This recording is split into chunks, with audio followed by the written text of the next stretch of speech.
Chapter 525.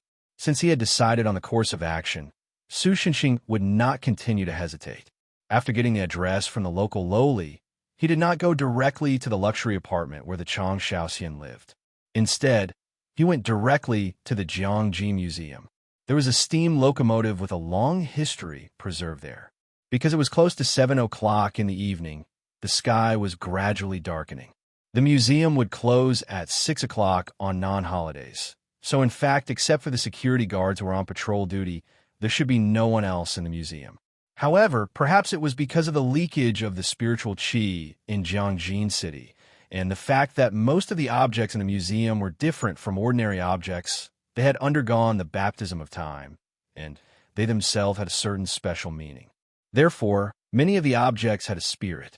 This kind of thing, which was similar to a ghost in classification, could not be seen by the human eye. However, Su Xinxing, who could see the spirit ghost, could naturally see the spirit of these things. Therefore, even if the museum was closed, in Su Xinxing's view, it was still crowded inside. Although he saw the locomotive at a glance, he didn't know where the one derived from it was. After invading the museum from the skylight, Su Xinxing searched inside for a long time, but he couldn't find the other party. Could it be that the last school anniversary hurt her so much that she hasn't recovered yet?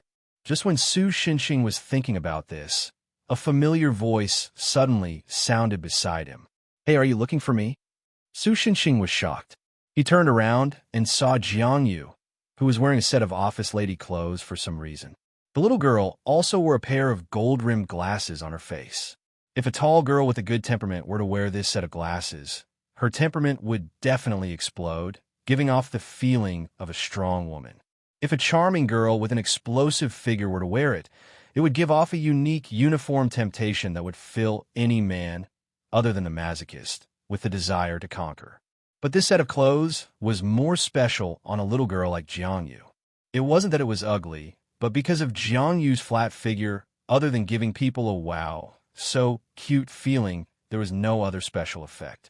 "Jiang Yu, you are?" Su Xinxing asked in surprise. "Ah, it's because I'm a freak that formed earlier." Jiang Yu embarrassedly tugged at the tight black skirt that wrapped around her little butt and stuck out her tongue. "The new monsters in this museum are all my juniors. Because they were born not long ago, they don't know enough about themselves. So, in order to prevent them from doing the same unwise things that I did in the past, I've been teaching them some common human knowledge." As Jiang Jin's last steam-powered train, when Jiang Yu first became the god of death, it seemed to have caused a considerable safety accident. It wasn't strange for a girl who loved humans and often regretted that accident to have such thoughts when she met so many of her own kind. "By the way, why haven't I seen Immerse?" Jiang Yu curiously looked behind Su Xinxing. When she didn't see the figure that always followed him like a shadow, she couldn't help but ask curiously, "Did they quarrel?" "That's not good." "No, there's just a little problem. Immerse was a little sick before, but he's just recovered. He's still recuperating at home, so he didn't come out with us." "I see. Then I'm relieved." Jiang Yu heard this and nodded in satisfaction. Then, she said confidently, "I've learned how to make curry during this time. Next time, I'll definitely make it for you guys." "That's really exciting. By the way, the human girl behind you, I remember she's called Qin Xingyan. What's wrong with her? Is she asleep?" Since the other party took the initiative to ask, Su Xinxing sighed softly. Then, his expression became serious, and he began to talk about business with Jiang Yu. He briefly told Jiang Yu what had happened. After Jiang Yu heard it, her eyes widened. She said in surprise, "That actually happened." But then, she patted her chest confidently. "If you need it, leave it to me. I've been saving my energy for so long, just for this moment. This time, I won't screw up." Then, she announced to the spirits that were born not long ago that she had taught them today and said goodbye to them one by one. So, those spirits spontaneously surrounded Jiang Yu. A few of them around her hummed a funeral march, and the one in the lead looked reluctant to part.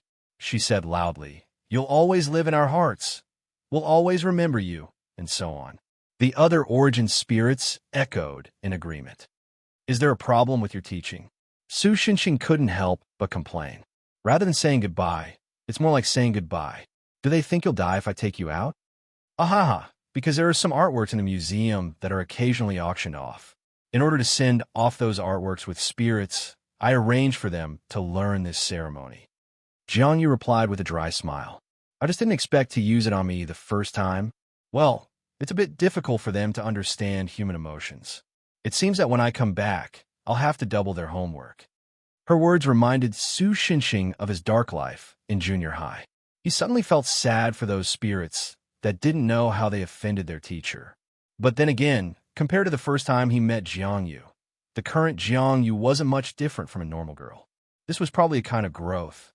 When Su Xinxing found the Chang Xiaoxian, she was eating hot pot with Artemis and Hecate. When she saw Su Xinxing appear on the balcony, the girl almost spat out the food in her mouth.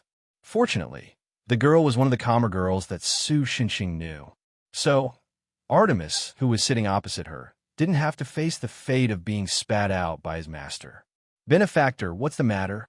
After swallowing the food in her mouth, the girl asked Su Xinxing. But then, she saw Qin Xingyan, who was being carried on Su Xinxing's back, and Jiangyu, who was obediently following behind Su Xinxing. In order to take care of Jiangyu's speed, Su Xinxing deliberately slowed down. From this point of view, it was hard to tell who was the real train. To be honest, Qin Xingyan's life force was really strong. She had been tormented for so long without dying, even though she was on the brink of death. Sorry, I might need a little help. Su Xinxing directly explained the general situation to the other party and hoped that the other party would allow him to go to the Guanghan secret realm. Even if the other party didn't allow it, Su Xinxing could still jump in. After all, Su Xinxing had helped the Chang Xiaoxian and the Moon God's palace. Chang Xiaoxian called him benefactor because of this. Naturally, the Chang Xiaoxian wouldn't refuse such a small thing. So, with the Chang Xiaoxian's help, Su Xinxing took Jiangyu through the portal formed by the laurel. According to the Chang Xiaoxian, this trick seemed to be newly developed not long ago and was specifically used to sneak in. Compared to before, the Guanghan secret realm was obviously a lot more prosperous now. Even the cultivators and Guifang people from the outside world didn't enter. But with the efforts of the rabbits, it still gave people the feeling that the revival of the Guanghan secret realm was just around the corner. But Su Xinxing wasn't here to see the reconstruction of the Guanghan secret realm. After coming to the Guanghan secret realm, he had already tried his best to expand his pathetically weak senses to try to find the orbit between the worlds that Aoli had mentioned. But unfortunately, rather than saying that Su Xinxing wasn't proficient in sensing, it was more accurate to say that he was actually terrible at it. His strongest sensing method was probably to expand his cloud scale and then rely on the feedback from the cloud scale to strengthen his senses, but the cloud scale had a limit to how much it could expand. So, although it was very useful in a small area, it was a little powerless in a situation like this where he needed to grasp the overall situation and slowly search. Not good.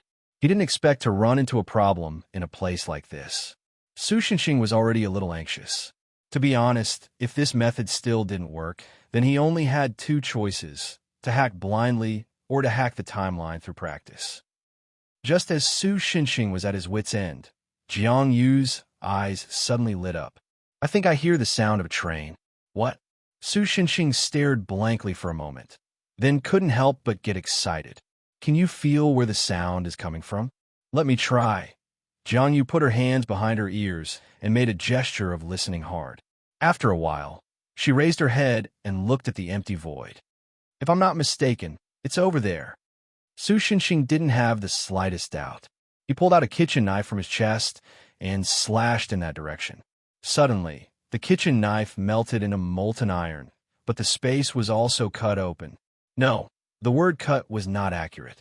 Rather than saying it was cut open, it was more like the surface was cut open by Su Xinxing, revealing the wonderful track hidden under the surface of the world at this time. The track was like an earthworm being pulled out of the soil, constantly squirming as if it wanted to hide itself again. But Su Xinxing naturally wouldn't miss this opportunity. Jiangyu, let's go. I always feel that there's a subtle malice in your words. Is it my illusion? The little girl frowned slightly and asked strangely. Sure. Chapter 5:26.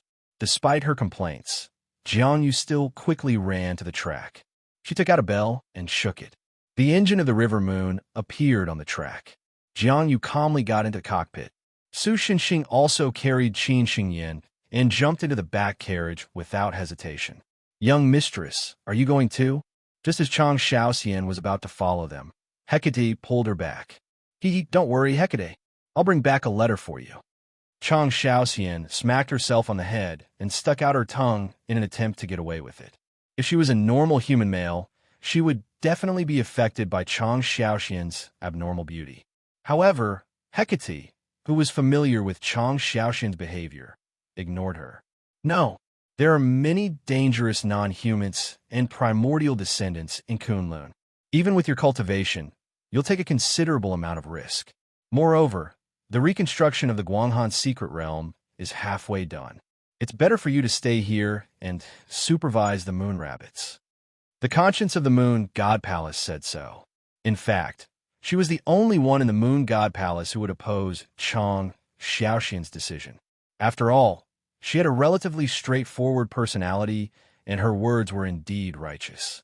Therefore, Chang Yi often had headaches over this in the past. Hey, that's Kunlun. Even Mother couldn't casually enter that place.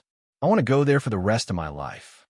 Chang Xiaoxian hugged Hecate like a wild man and said coquettishly, "I'll work hard in the future. Let me go now, so the main point isn't whether you'll skip work or not. It's that your safety can't be guaranteed." Hecate still replied indifferently.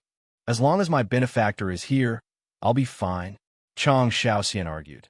"Even if all of you work together, you won't be able to defeat my benefactor. Admittedly, that mister is very powerful, but that doesn't mean that it's foolproof." Hecate nodded matter-of-factly. Otherwise, how would the girl behind him end up like that? Su Xinxing, who was sitting in the carriage, pursed his lips and showed an unhappy expression. Although the two girls' voices weren't loud, with his excellent hearing, he could still clearly hear their conversation. If that's the case, Chang Xiaoxian didn't plan to give up. Instead, she pulled Artemis and the rabbit-eared girl, who was passing by, to her side and hugging her left and right. "Oh, Your Highness' strong sense of trust has been completely conveyed to my heart. Your subject, Artemis, will protect Your Highness at all costs." Artemis immediately patted her chest and promised. I'm just passing by." "Wait, Your Highness, please don't get so close. Lady Hecate's face is so scary." Hui Tan, who was implicated, said with tears in her eyes. "Artemis, shut up. You just want to go out and play with Her Highness." Hecate smacked her lips and glared at Artemis. However, it was clear that this kind of gaze attack, which was quite lethal to the moon rabbits, had no effect on Artemis, who was quite thick-skinned. The other two moon goddesses, Phoebe and Luna, could only smile bitterly as they watched their two colleagues fight. At this time, River Moon's wheels were finally fully embedded in the tracks. The whistle, which meant that the train was about to depart, suddenly sounded and echoed throughout the entire Moon God Palace. This also caused the moon rabbits, who had very good hearing and long ears, to show expressions that were worse than death. In the end, Hecate gave in. After repeatedly assuring that she would definitely protect Chang Xiaoxian, Artemis excitedly brought her princess and the errand runner, Moon Bunny, onto the River Moon. When the whistle sounded for the second time, the train finally began to move slowly. Su Xinxing carefully placed Qin Xingyan on the seat, then gently stroked the girl's hair. At this time, Jiangjin should be dominated by the night, and it should be time for the night owls and cultivators to party. Mo Li's mental connection was still in a state of chaos, and it seemed that he hadn't woken up yet. In any case, after experiencing a magnificent day, in a sense, his journey was about to come to an end. He sat on the train that traveled through the cracks in space, quietly waiting for it to arrive at the place that only existed in myths. It was only at this time that Su Xinxing felt that the human part of his heart couldn't help but feel, how elegant. Just as he was thinking this, Jiang Yu's voice came from the small loudspeaker at the front of the train. "Conductor, there's a huge... I don't know what it is, but it seems to be moving towards us. After telling you two to take good care of Qin Xingyan, Su Xinxing opened the door, leaned half of his body out, and confirmed the unknown thing that the girl mentioned. It was a mountain. There was a mountain about 50 to 60 meters high next to Jiangjin. Compared to the two mountains in front of them, Su Xinxing felt that the mountain in front of them was only about 200 to 300 meters high and could only be considered a small mountain. Although it was hard to believe, at the bottom of the mountain was a trolley car with only the front of the car. Even though it was a small mountain, it was still many times larger than a trolley car. Therefore, at first glance, it looked like a 300-pound fat man hugging his knees and sitting on an ant, allowing the ant to carry him forward. This wasn't the main problem. The main problem was that the other side was moving in the opposite direction from them. Judging from the current speed, they would probably collide in a few minutes. "Conductor, what should we do?" Jian Yu also poked her head out of the driver's seat and asked. "Leave it to me." Su Xinxing pondered for a moment, shrank back, and then reminded the people in the carriage to take good care of Qin Xingyan. After a pause, he also told the Chang Shaoxian girls to take good care of themselves. Then, he jumped out of the door at the back of the carriage. The moment his feet touched the track, he seemed to be able to hear the track let out a tragic cry. Because Su Xinxing's body was immune to magic, the track, as a carrier of some kind of special magic, almost died the moment he touched it. Fortunately, the person who made the track was not too advanced and was able to hold on for a few seconds. After secretly praising in his heart, Su Xinxing caught up with River Moon in a few steps, grabbed the chassis of River Moon, and forcibly lifted the entire locomotive from the back. In the next moment, he suddenly leaped hundreds of meters into the air, easily leaping over the mountain that was heading towards him. But the track below suddenly twisted as if it had its own will, as if it wanted to miss Su Xinxing's landing point and let him fall into the space crack.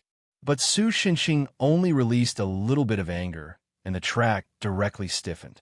The next moment, Su Xinxing drilled into the carriage in midair, and River Moon also landed steadily on the track. After that, everything went as normal.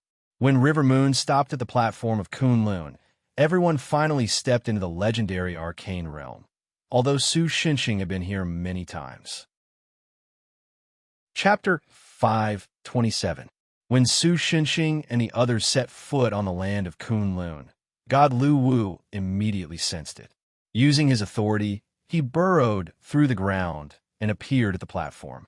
This is the home of immortals and gods, the path of the heavenly realm. Anyone who dares to step into this place without permission. What the hell? But before he could finish his act, he suddenly found that he was facing the star of calamity that he couldn't avoid. Suddenly, he felt that something was wrong. Didn't this guy usually teleport here? Why'd he hitch a ride here this time? The script was wrong. Lu Wu, who was filled with regret, almost immediately turned around and tried to run away, but Su Xinxing, who was already prepared, quickly caught up with him and kicked him down. Then, he took out a rope and tied him up, and very skillfully hung him up on a tree. "Why are you running away, Lu Wu?" After doing all this, Su Xinxing patted the non-existent dust on his hands and said angrily in a serious tone, "I won't do anything to you.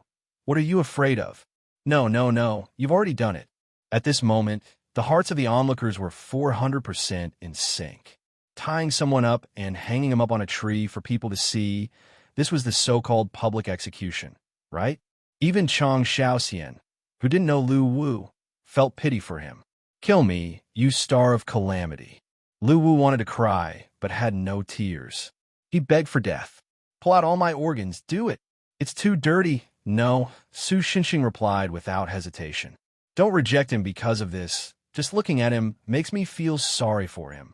Suddenly, the pity in the eyes of the onlookers became even stronger. "No, don't look at me. Just let me die." "Lu Wu, do you know?" Su Xinxing looked at him seriously and said, "Suicide is not good." "Whose fault is this, bastard?" After a long time, Su Xinxing finally put Lu Wu down. However, at this moment, God Lu Wu seemed to have suffered severe psychological trauma. Of course, Su Xinxing knew nothing about this, or even if he knew, he wouldn't care. "Lu Wu, I have something I need your help with. How is it that after doing those things to me, You can still say such words without any loss. Because we're friends. Shut up. I don't have a friend like you. Eh. Don't tell me you want to be master and servant. Lu Wu, your taste is really strange. That's not what I meant. Hurry up and fulfill my wish, you stupid servant. Stop. My only master is the Celestial Emperor. Oh. Finally, with his last breath, Lu Wu told Su Shenxing the information he wanted to know. Incidentally, in the month after that, God Lu Wu suffered from severe mental weakness. Every time the tram stopped at Kunlun, he would involuntarily tremble, accompanied by ravings such as "Jinx, don't come over, no, don't look, kill me," and so on. Of course, these things had nothing to do with Su Shenxing. He followed the route pointed out by God Lu Wu and walked towards the mountainside of Mount Kunlun. The tram platform was at the top of Mount Kunlun. The Chang Shaoxian and Jiang Yu, who came here for the first time, were very curious about the strange things around them. After all, Kunlun should be the place where most of the mutants lived in the Celestial Empire. Occasionally, they could even see some descendants who had survived from the ancient times. However, the timid moon rabbit Huitan was frightened by the strange creatures around her. In the end, she simply lowered her head and followed behind the Chang Shaoxian. It seemed that the residents of Kunlun were all quite powerful as well. Almost all of them could sense the uniqueness of Chang Shaoxian. The girl's cultivation was only average, but the laurel root she possessed was one of the top 10 ancient spiritual roots. Therefore, it was reasonable for her to attract the attention of the strange people. However, after Su Shenxing made a rhinoceros demon disappear from the world with a punch, the eyes of the mutants were not as unscrupulous as before. That's strange. Are we lost? After walking for a while in the direction pointed out by God Lu Wu, Su Shenxing and the others found that they had returned to the place they had just passed not long ago. This seems to be some kind of Chimen Duanjia. After carefully sensing the surrounding situation, the Chang Shaoxian said worriedly, "And the cultivation of the person who set up the formation is very high. I can't even tell whether the person's body is human or demon. Is that so? In that case, we can only step on the formation." Su Shenxing nodded with a look of understanding. "Benefactor, you actually have a way to break this formation?" Chang Shaoxian, on the other hand, was very surprised. She had always thought that Su Shenxing was a cultivator or an immortal who tempered his body like a brute force practitioner.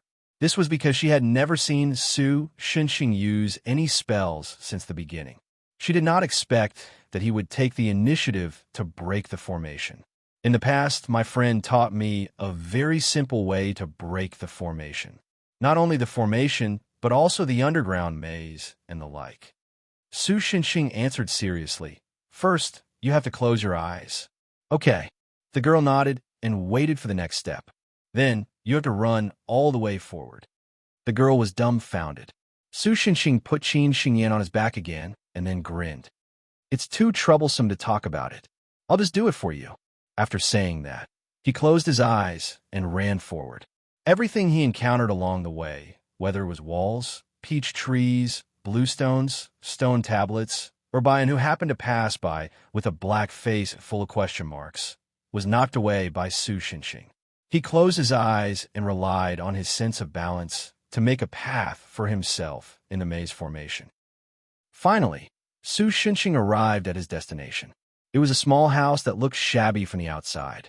Just like before, the antique wooden door was still stuck on the door, but the number behind the original estimated value of 1,200 was crossed out and replaced with 21,000. It seemed that the value of the antique had increased. Su Shenxing shook off the stone fragments with shavings and bloody scales of Bayan on his head and body, and gently pushed the wooden door. Then, the door fell down vertically with a creak. Su Shenxing thought for a moment, picked up the wooden door, put it aside, and pretended that nothing had happened. The house was still the same as when he left last time. It was very messy, as if nothing had changed. But Su Shenxing still noticed the difference. For example, the size of the O bar, which had left a deep impression on him before, seemed to have subtly become bigger. At this time, Chang Shaoxian and the others followed the path Su Shenxing had made and came here. Chapter 528. Is this really the place where the legendary mythical beast Bai Zhe lives? Chang Xiaoxian, who was shocked by the mess in the room, muttered in disbelief. On the other hand, Yu Tu Huitin opened and closed her hands, muttering something like, I can't clean, I can't clean, I can't clean, while trying to restrain some kind of impulse. Absolutely. Su Xinxing nodded affirmatively, and then added, if that person didn't sell this room. Chang Xiaoxian looked at Su Xinxing in surprise, as if she had discovered a new continent. What's wrong? Su Xinxing was a little embarrassed by her gaze. He looked at himself and found that his clothes were still intact, although they were covered with dust, sawdust, and suspicious bloodstains, and he didn't accidentally run around naked like before because he couldn't adapt to his strength. Benefactor, you actually used honorifics. Chang Xiaoxian replied matter-of-factly. This is the first time I've seen you use honorifics. It seems that Bai Zhe must be a very extraordinary existence. Probably. Su Xinxing recalled the situation when he met Bai Zhe and said with uncertainty. At this time, Yu Tu Huitan's long ears pricked up. Someone's coming. So Su Xinxing and Chang Xiaoxian didn't continue to discuss this topic, but looked into the room together. They saw a shriveled and stooped little old man coming out of the dark room. Oh, is this Bai Zhe? Chang Xiaoxian showed an expression of realization. Su Xinxing stepped forward and kicked the old man to the ground. His action directly stunned Chang Xiaoxian and Yu Tu Huitan. The little old man immediately rolled on the ground. My ribs are broken. He howled with a miserable look on his face. If a reporter were to take a picture of this scene at this time, it would probably be a big news story with the headline, Young Man Bullying Old Man Who Can't Fight Back, provided that the reporter could still run away after taking a picture. Benefactor? Although I don't know what kind of enmity you have with this old man. Isn't it a little? Chang Xiaoxian couldn't bear to be fooled by the other party's acting skills. You're right. It's better to end the pain quickly than to prolong the pain. Classmate Chang, give him a quick death. Su Xinxing immediately nodded in agreement. If it was a modern girl like Song Yu who had lived in a society ruled by law since childhood, she might hesitate after hearing Su Xinxing's words. However, Chang Xiaoxian was different. Although she was not as decisive as Qin Xingyan, who had been through many battles with other cultivators since she was a child, Chang Xiaoxian, who had been protecting the Guanghan mystic realm, was not a soft-hearted person. She was the daughter of Chang Yi, a god of the combat sect, and had been protecting the Guanghan mystic realm. After getting Su Xinxing's approval, she simply summoned a branch of the laurel tree. Then, the branch, which was only about 3 inches long, grew with the wind, and in a moment, it was more than 1 meter long. Then, a green stream of light emerged from the tip of the branch and hung down, connecting to the root of the branch. Then, the branch was pulled into a crescent shape by the stream of light. A bough with tender green leaves on it appeared in the girl's hand in the blink of an eye. Please be reincarnated into a good family in your next life. After saying this softly, the girl decisively pulled the laurel bough toward the old man. Then, under her astonished gaze, the skinny hunchback old man leaped up like a carp, dodging Laurel's arrow. Then, he jumped up with an agility that was completely different from his appearance. He even patted the dust off his body as if nothing had happened. The old man glanced at the stunned Chang Xiaoxian and snorted coldly. What are you looking at? Haven't you seen a scammer before? Logically speaking, Chang Xiaoxian had seen scammers in Jiangjin before, but this was the first time she was the one involved. Moreover, this was the first time she had seen such an arrogant scammer. Benefactor, can I shoot him to death? She kind of understood why. Su Xinxing kicked the old man down without saying anything. Up to you. Su Xinxing replied without hesitation. Wait a minute. The old man immediately shouted, stopping the girl from shooting his second arrow. This old man has been entrusted by Master Bai Zhe to bring you in. When he said this, his face was full of compassion for the state of the universe and the fate of mankind. If it wasn't for the fact that Chang Xiaoxian saw him rolling on the ground and making a scene, she might even believe that this guy was a senior in the cultivation world. Under the old man's lead, Su Xinxing and the others saw Bai Zhe in the room behind Xiaohei's house. However, Unlike the last time they met, the other party's graceful and elegant appearance was different. Now, Madame Bizet was lying on a large rattan chair. She was wearing loose silk clothes that looked like a hospital gown. Her forehead was full of sweat, and her complexion didn't look too good. "What's wrong with you?" Su Xinxing couldn't help but ask in surprise. "Didn't you say that you know the past 500 years and the future 500 years? Why are you still sick?" The last time they met, Su Xinxing had such a deep impression of her that he subconsciously put her on a high pedestal. He even talked to her as an equal. Now that he saw that she was sick, he was naturally surprised. Actually, not long ago, something fell into Kunlun. She seemed to be in good spirits and had a calm smile on her face. It was an anomaly. I don't know what it is, but I've never seen it in the past or the future. After that, my eyes were affected to a certain extent, and the future that I saw before was disrupted. Compared to the last time, Bizet's eyes looked a little dim and lifeless now. I'm correcting my future vision, but because I don't know enough about the anomaly, it's a bit troublesome to correct it. If possible, I hope you can help me retrieve the anomaly that fell into Kunlun." Bizet slowly said. "But this time, I'm here for something else." Su Xinxing hesitated for a moment before speaking. "I know. I've already seen the cause of it through my future vision." Bizet nodded and said softly as if he was prepared. "You can leave her here. I will cure her before you get the thing back." Su Xinxing didn't expect the other party to agree to his request so easily. He was stunned for a moment before he understood what the other party meant. So he had helped her get the anomaly to pay for Qin Xingyin's medical fees. Chapter 529.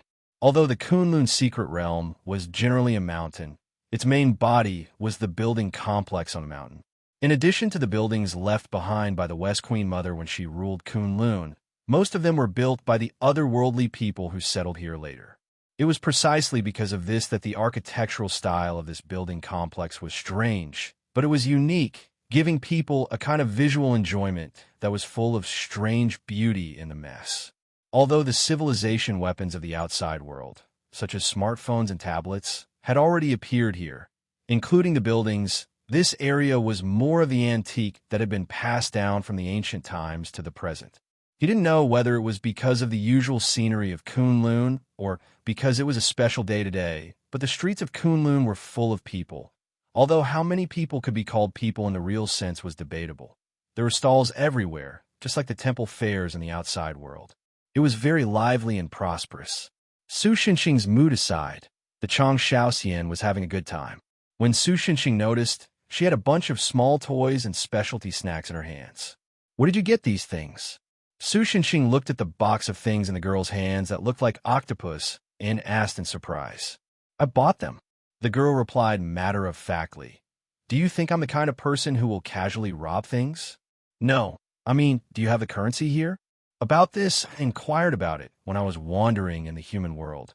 Spirit stones are the hard currency of the Eastern cultivation system. The young girl inserted the bamboo skewer in her right hand into one of the meatballs.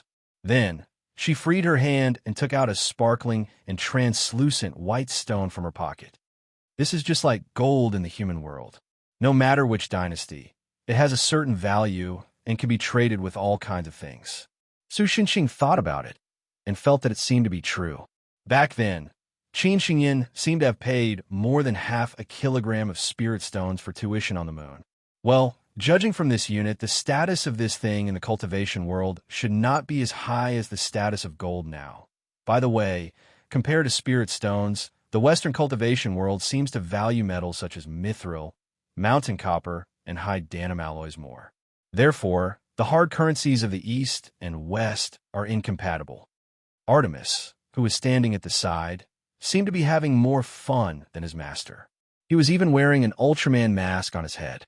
However, for the convenience of eating snacks, the mask was now lifted to the right side of the girl's forehead, turning into a pure headwear. "I have a feeling that there's something wrong with your example. So the Westerners are planning to build the ultimate humanoid weapon of war," Su Xinxing complained casually. "No, the ultimate universal humanoid weapon of decisive battle," is made up of biotechnology and precision electronic machinery. It has nothing to do with Gundam alloy.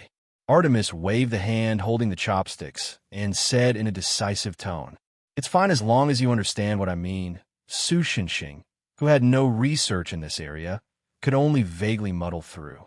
In addition, the reason why he hadn't mentioned Moon Rabbit Huitan until now was because the Chang Shaoxian left her in by Zay's room to take care of Qin Xingyin and help by Zay. Huitan looked at the dark room with tears in her eyes and her rabbit ears drooping. She pitifully said that she was ordered to protect the Chang Shaoxian, but Artemis said, "So you think I can't protect His Highness well?" She gave up arguing and could only obediently stay there to work. "Benefactor, do you want to eat? This tastes good." Chang Shaoxian held a paper box, picked up a ball with a bamboo stick, and made an gesture towards Su Shinxing. "What is this?" Su Shinxing, out of shyness, didn't do this kind of lovey-dovey action in public. He just tried to change the topic to cover it up. "Kuan fishball." "Sorry, I'm allergic to seafood." Su Shinxing firmly refused. "Is Kuan considered seafood?" "Compared to this, I'm more curious about how many meatballs a Kuan can make." Chang Shaoxian took out a tea egg that was slightly bigger than a chicken egg from the bag hanging around his neck. "Do you want the tea egg?" "I'll take it." Su Shinxing took the tea egg and swallowed it together with the eggshell. Although it contained incomparably pure spiritual energy for ordinary cultivators, to Su Shinxing, it tasted no different from an egg.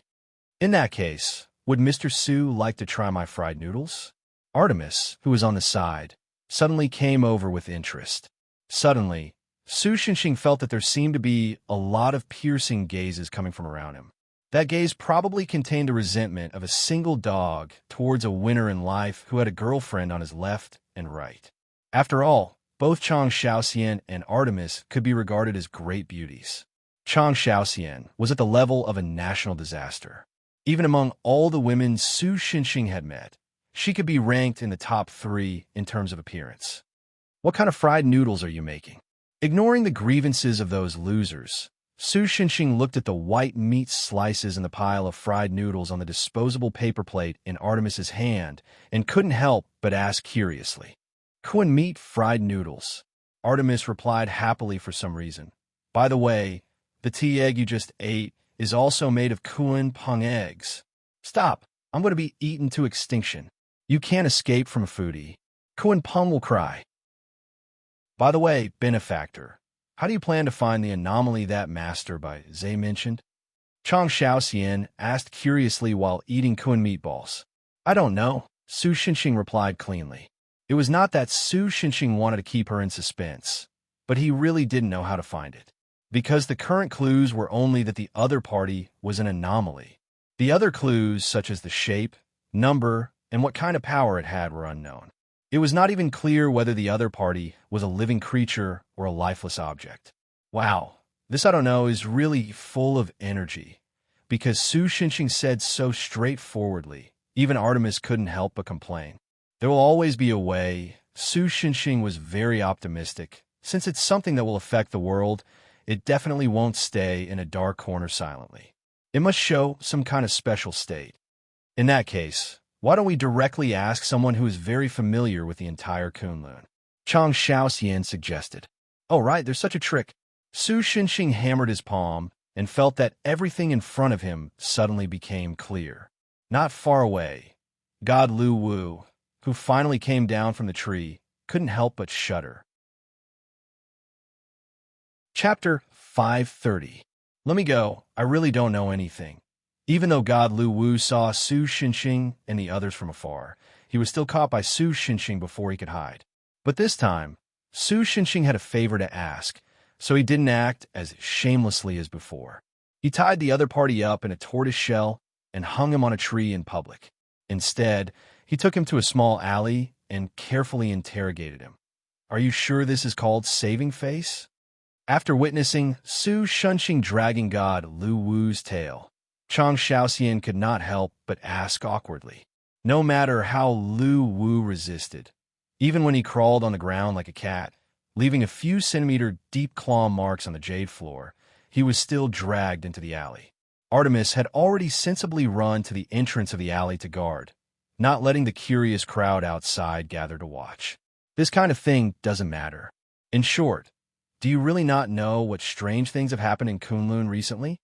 Su Shenxing thought for a while and felt that something was wrong. However, he did not think too much about it and just continued to ask. So why are you asking me about this kind of thing? Can't you just ask Master Bai Zhe? God Lu Wu, who was suppressed by Su Shenxing's aura and could only sit in the posture of an ordinary dog, said aggrievedly. Su Shenxing and Chang Shaoxian looked at each other and saw the same meaning in each other's eyes. It seemed that Bai Zhe did not disclose the matter of the divergent to the public. Even God Lu Wu, the guardian of Kunlun, did not know about it. In that case, there was no need to deliberately disclose it. I have many reasons on my side. In short, has there really been no strange or terrifying things happening in Kunlun recently? Su Shenxing continued to ask vaguely. If I must say, the appearance of a jinx like you here is the strangest and most terrifying thing, Lu Wu muttered softly. Huh? No, nothing. Looking at Su Shenxing's unfriendly face, Lu Wu hurriedly shook his head to show that he had no complaints. However, when he saw that Su Shenxing's eyes were getting gloomier and gloomier, he hurriedly found a topic to try to divert his attention. Although there is indeed nothing strange, there is still something unusual. His efforts were rewarded. Su Shenxing showed an interested look. What is it? Although the tram at the top of Kunlun is connected to several secret realms, almost all the secret realms have no stations except for the home of the demon who participated in the track project. In other words, there is no way to go to those secret realms to come to Kunlun's, unless the people who live in the secret realm is lucky enough to run into the tram's tram.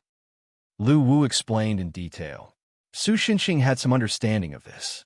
The Guanghan secret realm was also one of the places the tram passed through. But because there was no station, Su Shenxing and the others had to do so many things to find the track hidden under the surface of the world. Until now, the River Moon was still parked at the platform. Even Jiang, you could only move around near the top of Mount Kunlun. Although the little girl did not feel uncomfortable about this at all, she was very happy that she could come into contact with the Kunlun cultivation civilization, which was completely different from the outside world.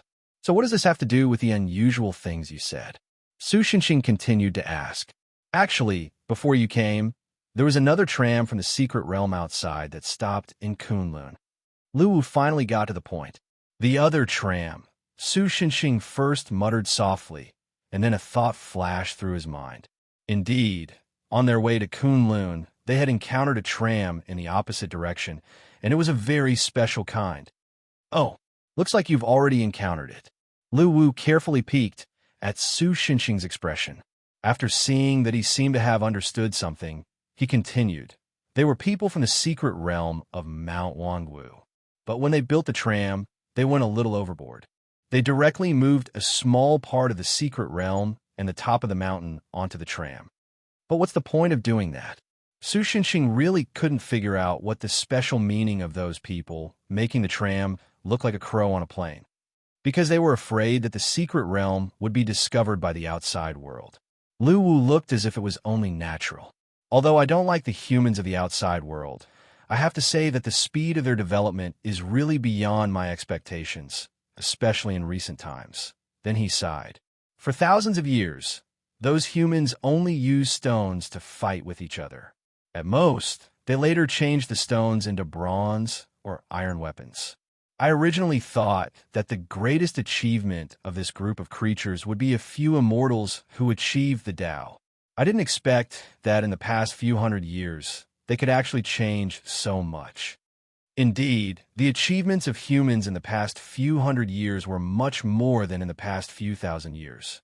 Recently, with the severing of the connection between the heavenly realm and the human world, the spiritual energy between heaven and earth has gradually become scarce, and the secret realm has also become unstable. As far as I know, 3 secret realms have disappeared in the hands of humans. At this time, Su Shenxing remembered what Brother Long had said before. The secret realm of the East China Sea Dragon clan was dug through by the human marine excavation base, which directly led to the collapse of the entire secret realm. Indeed, in this era where the sky was full of satellites and the earth was full of humans, it was really too difficult to hide the secret realm somewhere in the world like in the past. Putting everything else aside, who knew if the human space technology would be more advanced? They would find the Guifang's secret realm on the moon, or even the Chang Xiaoxian's Guanghan secret realm. The group of people from Mount Wangwu also felt that it was too dangerous to continue to leave the secret realm in the human world, so they built most of the resources and people in the secret realm on the tram, creating a mobile secret realm. The tram tracks built by our Kunlun are hidden under the surface of the world. At least the human technology of this era has no way to detect their existence. In other words, as long as the secret realm is hidden in other dimensions, there is no need to be afraid of being discovered or destroyed by modern humans. With Lu Wu's explanation, Su Xinxing finally understood why the group of people from Mount Wangwu wanted to put a mountain on the tram. Then, when they did this kind of thing, don't you have anything to say? Su Xinxing continued to ask. After all, the dimensional track was built by Kunlun, and they moved their home to the track without saying anything. It really felt like a turtle dove occupying a magpie's nest. So, they came to Kunlun to visit before. Because they bribed the relationship with the people in Kunlun, no one objected to them continuing to wander on the track, so I couldn't say anything. Lu Wu turned his face away and explained somewhat embarrassedly. You, the guardian of Kunlun, are probably the main target of their bribe, right? Su Xinxing sneered and exposed the other party's unprofessional acting skills. It was not that Lu Wu's acting skills were too bad. After all, he was the boss of Kunlun. Usually, except for Bai Zhe and a few other big shots who had survived from the Antiquity Age, he almost didn't need to look at anyone's face. In addition, he had a straightforward temper and a personality that would fight if he didn't accept it. So naturally, he didn't need to act for others to see. Until he met Su Xinxing, this guy deeply regretted why he didn't practice his acting skills in the past. Well, the other party was indeed very sensible and gave me some things, but this was not the main reason why I let them do this. If there were a certain number of residents in Kunlun who didn't accept this, I definitely wouldn't have agreed to their request. Lu Wu continued to answer awkwardly. So, what did the people of Mount Wangwu give you that even the dignified guardian of Kunlun would bow down to? Chang Xiaoxian curiously asked. After all, Kunlun was the head of all the secret realms in Huaxia. As the back garden of the West Queen Mother and the gateway to the celestial realm, there was no need to say much about the wealth of this place. And as the guardian of Kunlun, Lu Wu's wealth had probably reached a level where it could rival that of an entire country. Even if all the non-secret realms of this era were added together, they might not necessarily have as much wealth as Lu Wu when it came to cultivation. It's not that rare. It's just a rare little toy. Lu Wu softly muttered, and then he casually took out something. Su Xinxing focused his eyes and realized that what had appeared in Lu Wu's furry palm was a crystal shard about the size of a fingernail. Fine, in truth, old Su couldn't tell the difference between crystal, glass, and diamond in appearance. In short, this was the general feeling. At this moment, the tiny shard was floating on the meatball in Lu Wu's palm, glistening. What's this? Su Xinxing felt that the shard looked somewhat familiar, but he couldn't remember where he had seen it before. I don't know. Lu Wu shrugged and very casually replied. It's precisely because even I don't know what it is that I find it rare. As one of the old monsters who had lived since the primordial era, Lu Wu didn't dare to say that he knew everything in the world, but he had no problem filling up a dozen libraries. Something that even he didn't recognize was truly very rare. Chang Xiaoxian snapped his fingers. Benefactor, could this be the divergent we're looking for? What? Su Xinxing was taken aback. He had always believed that divergent should be some kind of living creature. After all, divergent could change the direction of the future, and a mere inanimate object shouldn't be able to do this in theory. But he immediately realized that it might be possible. Many of the UKs collected by Ing from the Space Administration were inanimate objects, but they could affect the existence of the world. Anyway, just bring it to Bai Zhe to identify it. I'll take this thing. Is that okay? The latter half of Su Xinxing's sentence was naturally directed at Lu Wu. The latter hurriedly nodded. It seemed that as long as he could send Su Xinxing away, he was willing to pay any price. So Su Xinxing reached out and grabbed the crystal shard. However, at this moment, the shard suddenly lit up, and then a white light that could burn the retina of an ordinary human shrouded the entire alley. Chapter 531. Ah, so that's how it is. No wonder I feel familiar. After the white light, Su Xinxing stood on a seemingly ordinary street, holding his forehead and sighing. Isn't that thing a fragment of the lattice world? Putting aside the fact that he now had an incomplete lattice world, when he was in the Great Devil Realm, he conquered more than 9,000 lattice worlds one by one. Therefore, it was not surprising that he felt familiar when he saw the fragment. Lattice world? Chang Shaoxian, who was also transmitted to this world, looked at Su Xinxing curiously. Damn, is this a great magical power that can change the world? Only Lu Wu, who was still unaware of the situation, looked around in shock and was very surprised. Su Xinxing ignored Lu Wu, the country bumpkin god, and simply explained the general situation of the grid world to Chang Shaoxian. In other words, this is equivalent to the existence of the 3,000 small worlds. After listening to Su Xinxing's explanation from the side, Lu Wu finally understood what was going on. Then how do we leave? Chang Shaoxian directly asked Su Xinxing about the more critical part.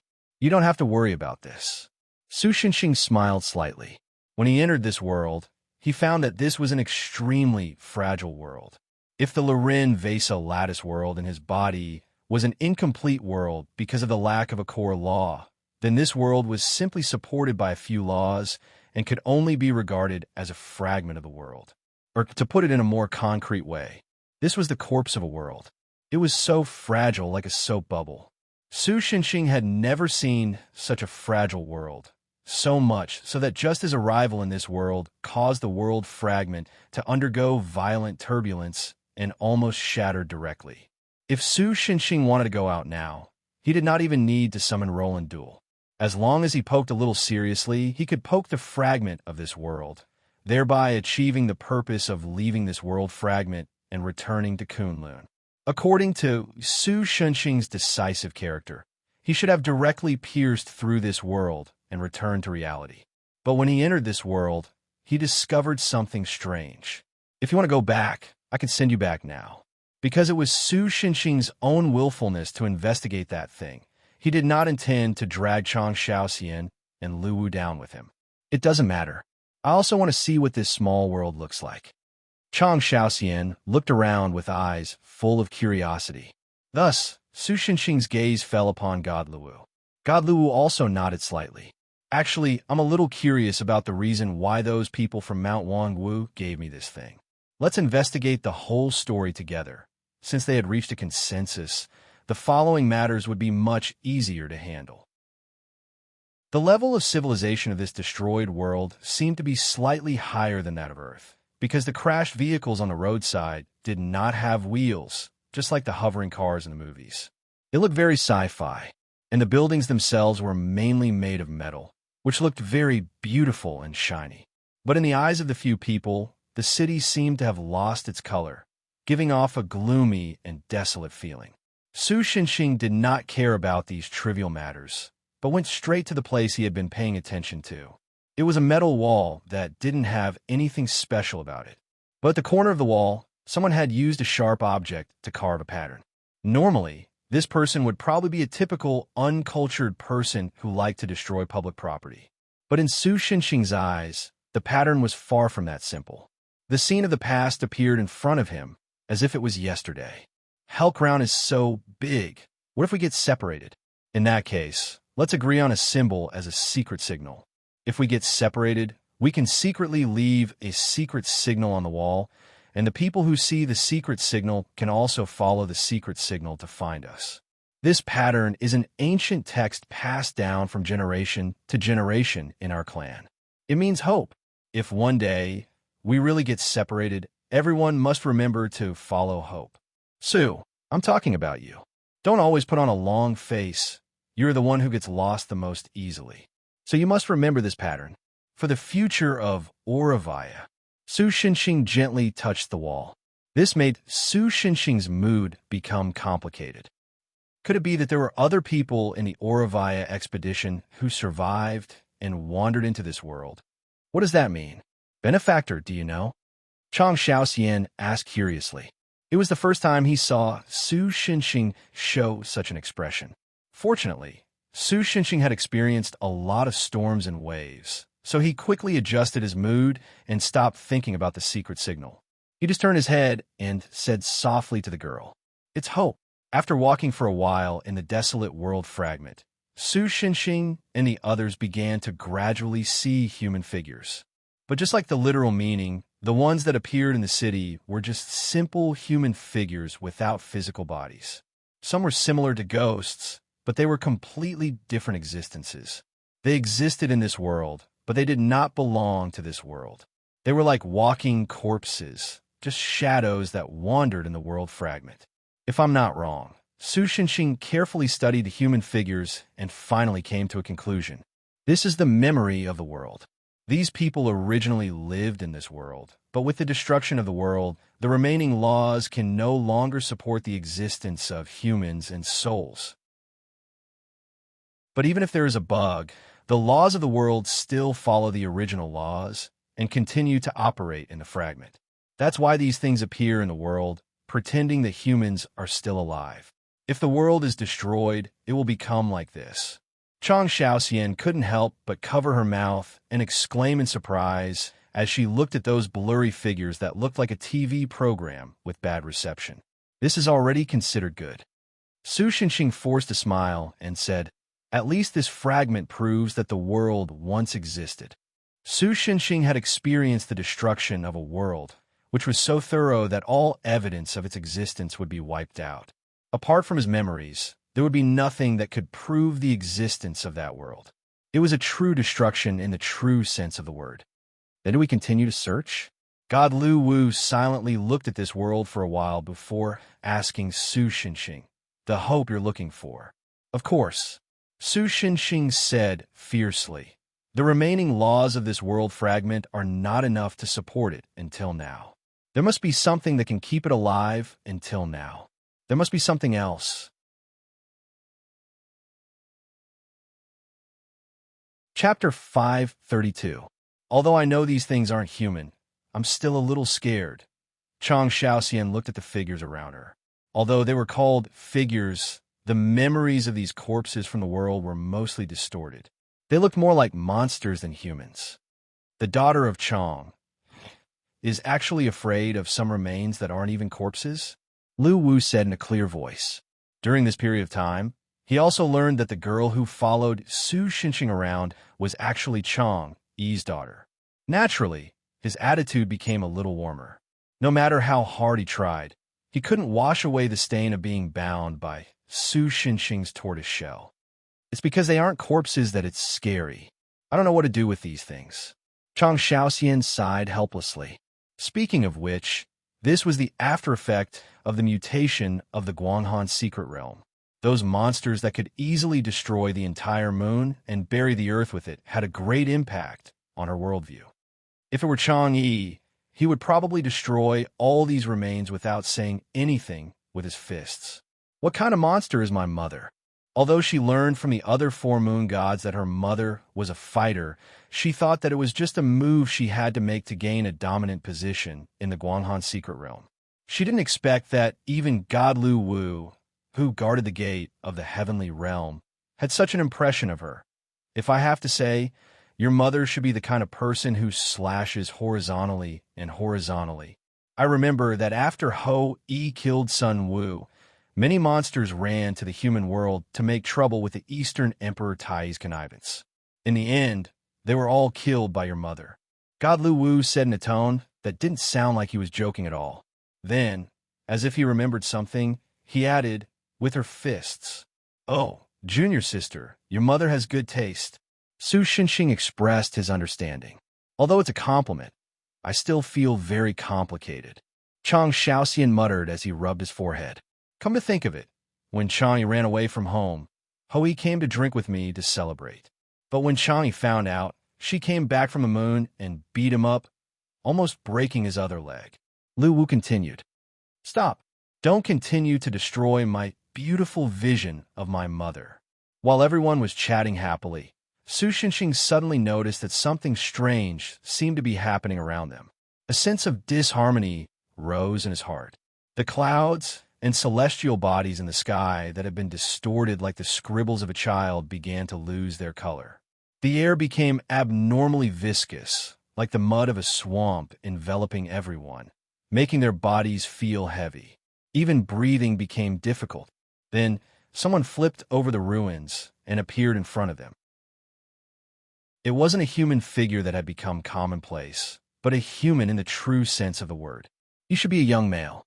When he saw Su Xinxing and the others, his round oval face first showed a surprised expression, but then it turned into a joyful expression. Are you also survivors? He asked, but only Su Xinxing could barely understand the other party's language. The reason why he could barely understand was not because the child's accent was a bit heavy. Su Xinxing did not have the ability to understand languages. What allowed him to communicate with all intelligent creatures was the blessing of knowing the languages of all races. The effect of this blessing was that he could understand and use the language created by the corresponding intelligent creatures. But now that the world had been destroyed, the intelligent creatures that created and used this language were also on the verge of extinction. Without the basic intelligent creatures, Su Xinxing's blessing naturally became obscure and difficult to understand. Well, you are.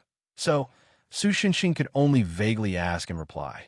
My name is La Coluvio Jason Steinbalkila, omitting dozens of syllables. The other party spoke his name fluently, which was comparable to Picasso's full name. Picasso's full name had a total of 71 Chinese characters. You can call me Ravi.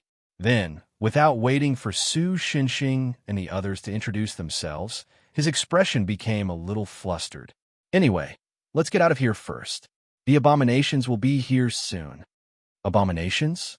Su Xinxing heard the words that interested him and asked. In his previous life of transmigration, he had also encountered monsters with the name abominations. But according to the different worlds, the so-called abominations were also divided into strong and weak ones.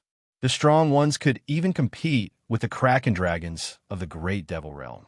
The weaker ones were on average at the level of a giant dragon, which was very difficult for ordinary people to deal with. Boss said that they're the residual power left behind by the guy who destroyed our world. They're the quasi-divine bodies condensed from all the negative effects of death, pain, and evil. They are also the greatest enemies of us survivors. The round-faced boy gritted his teeth and said, We are no match for those things at all. The only thing to be thankful for is that those guys are not in the same camp and often attack each other. As soon as his voice fell, some kind of ominous feeling descended. The first thing to detect the other party's arrival was the sense of smell. It was like a mixture of rotting corpses, gradually fermenting excrement, and lascivious evil creatures. It was as if the source of all the stench in the world was condensed and formed. It was a stench that was far more disgusting than kiviak and canned herring. It was a stench that would make people physically uncomfortable. What followed was a terrifying buzzing sound that sounded as if hundreds of billions of mosquitoes and flies had gathered together and were buzzing together. However, Su Xinxing, who had the protection, found that this buzzing sound was actually the other party talking to himself hysterically. You gave me life so that I can give it to you. You gave me breath so that I can praise your holy name. But why did you abandon me and leave this world? Ah, Maria, who gave birth to me and raised me. I was born for you. I will set up an altar here, waiting for your return. It was a chant similar to a church hymn, but it was extremely ironic in the buzzing of countless insects. It was as if the filth was praising for purity, and it was full of dissonance. By the way, the other party did not mention Maria in the lyrics. Instead, there was a special buzzing sound. Su Shenxing felt that the appearance of this name was most likely due to Protector's translation ability going haywire. The buzzing sound that could make an ordinary person faint and even directly destroy the semicircular canals or ossicles did not have any effect on Su Shenxing. Unlike the round-faced boy who covered his ears and curled up on the ground, although the Chang Shaoxian and Lu Wu also showed an expression of discomfort, especially Lu Wu, who had a keen sense of smell, was directly knocked out by the stench. They were not ordinary beings after all, and they persevered. However, such a big movement was not the other party's attack, but merely its arrival. It seems that we caught a big fish. Su Shenxing laughed. Rather than saying that we caught a fish, the Chang Shaoxian frowned, looking very unhappy. No one would be in a good mood when hundreds of trillions of flies were constantly buzzing above their heads. It's better to say that this guy directly bumped into us. Lu Wu said nothing. However, Su Shenxing felt that this guy's expression was a kind of excitement that said, "Damn, I'm finally not the unlucky one this time." Chapter 533. This unlucky kid has fainted. Lu Wu stepped forward to check the condition of the round-faced boy, who called himself Ravi, and then said to Su Shenxing, "So what do you plan to do? In short, let's pay a visit to that so-called abomination first." Su Shenxing said matter-of-factly. Lu Wu immediately showed an as expected expression. In his mind, every time Su Shenxing, this jinx, went to a place, he would most likely first find the strongest existence there.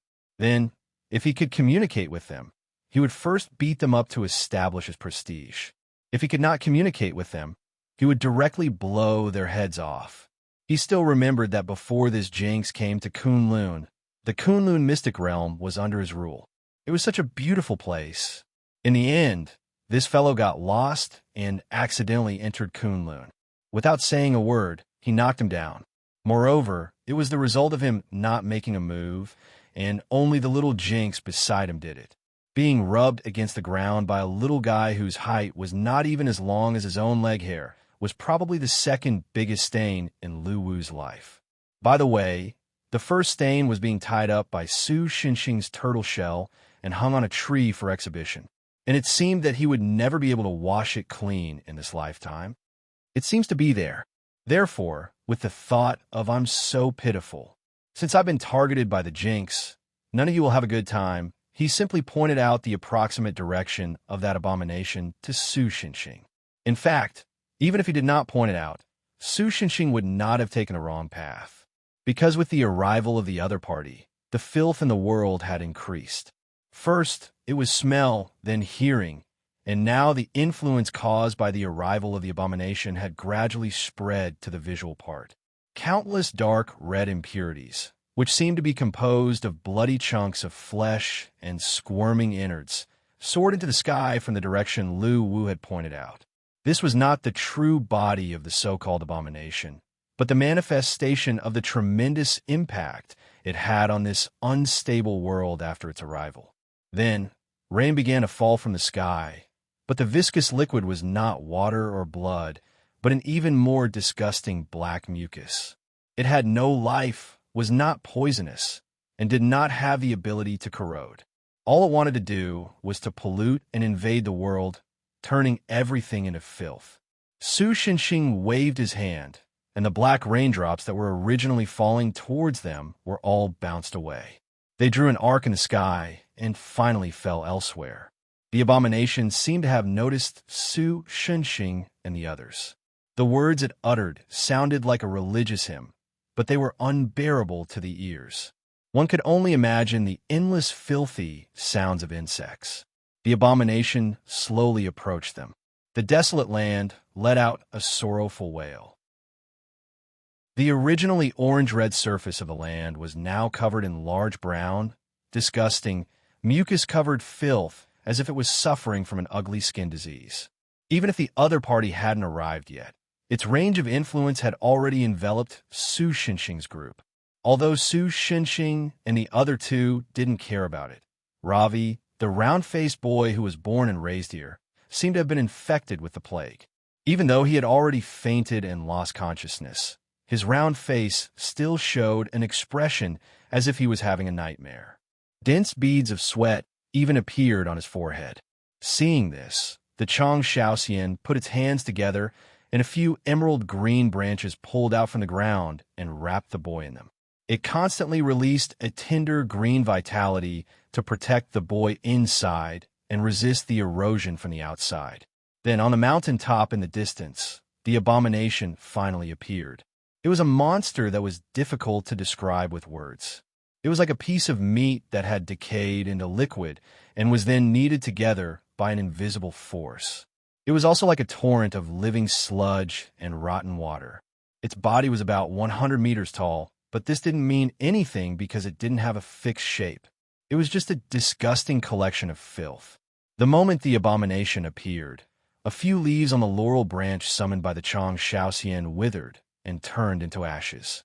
Even if he didn't deliberately sense it, Su Xinxing could be 100% sure that this abomination was destructive to all life forms in this world except for itself. Unless it was like Su Xinxing, who had an unbelievably strong body, or like God Lu Wu and the Chang Shaoxian, who came from another world and whose life form was a higher manifestation of the gods. Looks like there's no room for negotiation at all. Su Xinxing frowned and muttered to himself. Yes, because that guy doesn't have a mouth. God Lu Wu nodded and said affirmatively. That's not the problem. The Chang Shaoxian muttered softly. At this moment, the buzzing sound from the abomination suddenly became louder. Immediately, a big hole opened in the sky that looked like it had been painted with inferior blue paint. A thick, mud-like liquid gushed out of the big hole like a flood and rushed towards Su Xinxing and the others. Disgusting. Su Xinxing's frown deepened. He threw a punch toward the sky. In an instant, two transparent rings that looked like they would only appear when someone broke through the sound barrier appeared in the space above him. But in fact, it wasn't the air that was distorted, but the space. Almost immediately, the dark, disgusting mucus was pushed back into the crack by the aftermath of Su Xinxing's punch. After a mournful scream, the crack slowly closed. But after Su Xinxing's punch, the entire sky showed signs of cracking. TSK. It looks like this world is more fragile than I thought. This made Su Xinxing feel a little helpless. Yes, in terms of strength alone, the barrier of this small world might not be as strong as the formation boundary outside the Kunlun secret realm. God Lu Wu nodded and replied. At the same time, after realizing that he might not be a match for Su Xinxing and the others, the abomination's body gradually disintegrated. Su Xinxing took a closer look and found that the abomination was not scared out of its wits. Instead, it turned its body into countless black dots the size of fingernails. It seemed that it intended to use this method to escape from Su Xinxing and the others. Even if most of them were destroyed, as long as a certain number of black dots survived, the abomination could still be resurrected. Do you need my help? God Lu Wu looked at all of this and asked Su Xinxing. No need. In all fairness, old Su hated this kind of troublesome enemy the most, but this kind of guy was not enough to make him helpless.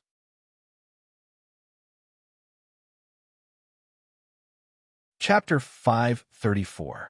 Because this world fragment was extremely fragile, using the Holy Sword was a bad idea. In fact, it wasn't just Holy Sword Rolander that couldn't be used. Su Xinxing couldn't even use the law of causality. Previously, when he used pure strength to push the black mud back to the sky, this world had already shown signs of collapsing. If he used a higher level of causality, this world fragment would probably still die. Then, without using the Holy Sword and the law of causality, would Su Xinxing be helpless against the black dots that were like a swarm of killer bees? The answer was of course no. Lu Wu, I don't know if you've heard of this move. Su Xinxing calmly turned his head and spoke to Lu Wu in the face of the black swarm of enemies. The palm technique that descends from the sky? Lu Wu tactfully replied. In fact, as one of the old monsters that had survived from the desolate era to the present, Lu Wu was even more knowledgeable than Dragon Brother Aoli. In the first half of his life, he had seen countless moves. If it was just the palm technique that descend from the sky, he could casually list out a bunch of them. However, there were relatively few that could solve the current predicament. Just as Lu Wu was still thinking about which palm technique to tell Su Xinxing which was better, Su Xinxing finished what he didn't say just now. Have you heard of the move spinning a salt blue spearman? No, Lu Wu decisively replied, and, as if nothing had happened, he put more than 3 meters between himself and Su Xinxing. Don't be afraid, it's just a joke. Su Xinxing grinned. You don't need to use this move to deal with this kind of thing, so you have to use it to deal with other things? Lu Wu silently cursed in his heart. At this time, those black dots had finally entered Su Xinxing's shooting range. Therefore, he became a little more serious and took a step forward. Compared to fists, I'm actually more used to using the sword. But in this situation, there's no other way, Su Xinxing said as if talking to himself, and then got into a punching posture. How long has it been since I used this move? To be honest, I can't remember it clearly anymore. To be honest, you should feel lucky that I was able to use this move. He muttered words that were filled with the meaning of a villain's flag. Then, he slowly threw a punch forward, as if he was practicing Tai Chi for health. Just when Lu Wu thought that Su Xinxing was joking again, Lu Wu suddenly stopped. Some of the light in the world disappeared. The sky, the earth, everything within sight was shrouded in endless darkness. However, this moment of darkness came and went quickly. Almost as soon as the Chang Shaoxian put on a vigilant posture, the endless darkness suddenly receded again. While the girl was still puzzled by the momentary darkness, God Lu Wu keenly discovered that their enemy had disappeared. Could it be that the darkness was a trick of the black spots? Was it to escape from Su Xinxing, the scourge? Lu Wu secretly guessed, and he felt that he should be right. After all, in the face of Su Xinxing, who was slightly serious, Lu Wu felt that even the Heavenly Emperor had to avoid him temporarily. But the next moment, Su Xinxing's words made him a little surprised and a little uncertain. But by then, you'll be cut into pieces. It seems that it's a bit late. It was not until this moment that Su Xinxing withdrew his fist. His expression was not regretful or unhappy at all. Instead, he was as lazy as ever. Benefactor, what was that? Lu Wu did not dare to ask, but it did not mean that the Chang Shaoxian was the same. Because she still had some interactions with Su Xinxing, she knew Su Xinxing to a certain extent, so she did not mind at all. My fist. Su Xinxing answered matter-of-factly. Huh? The girl was confused. Of course, Su Xinxing was not lying. He had once encountered a similar enemy when attacking the Demon King's army with his friends. Through the protection, the enemy's name was translated to Beelzebub. However, the clones were not small black balls, but many finger-sized flies. At that time, Su Xinxing had only collected 2 sacred swords. Not to mention a killing move like Karma Severance. He hadn't even been able to comprehend many of the later sword techniques. Although he was far stronger than his opponent, there was no way he could kill him. He would always be harassed by his opponent before escaping. After that, Su Xinxing began to think of a way to deal with Beelzebub. However, Su Xinxing was not the kind of genius who could create thunder or spiral moves. After thinking for a long time, he still could not find a clue. In the end, he decided to use the stupidest way to solve the problem. Because he had not comprehended the true meaning of the swordsmanship, Su Xinxing's sword was not fast at that time. However, with the help of the holy sword, his body's strength was greatly increased, so his punches were faster than his slashes. Therefore, he simply gave up on using the sword to slash the enemy. He only used the ability of the shining holy sword to increase his speed. Then, he used punches that were faster than slashes to solve the problem. However many flies the enemy had turned into, he would throw out as many punches in that instant. No, to ensure that no flies escaped, he had to throw out more punches than the number of clones the enemy had turned into. This was one of Su Xinxing's only 2 fist techniques. However, in the end, he even twisted the concept and turned it into an incredible fist technique that could throw out nearly 1 billion punches at the same time. Limitless, invincible, selfless. It was because of this that Su Xinxing's famous fist technique, the 3 nothingness fist technique, was created. Su Xinxing himself, as the ancestor who created this fist technique, was called the ancestor of three nothingness. Although he himself shouted, "I'm not Ling Lo Li," to deny the name, and said that he wanted to name it Brave Continuous Punch or Ordinary People's Bastard Fist to continue his aesthetics, in the end, it was obvious that he could not shake the aesthetic standards of the people in this world who had never seen EA. It was better to say that the people in this world joined forces to ignore the funny name Su Xinxing came up with, and chose a name that was more reliable in their eyes. It was precisely because of this that Su Xinxing had sealed this fist technique for a long time and hadn't used it much since. When he gathered all the holy swords and developed a useful move like Karma Cut, it was needless to say. It was not until this time that Lu Wu realized that those black dots did not run away. Instead, they were all destroyed by Su Xinxing at that moment. No, if one looked carefully, one would find a puddle of black dust on the ground not far away. That was the final proof of the abomination in this world. Chapter 535. Benefactor, something doesn't seem right. Chang Xiaoxian's sharp eyes noticed that the dark black dust was gradually seeping into the earth and reminded Su Xinxing in surprise. But Su Xinxing shook his head after looking at it for a moment. "Don't panic. It's not because the abomination hasn't been completely eliminated," Su Xinxing said softly. Of course, it wasn't because the author intended to continue writing a chapter on the abomination.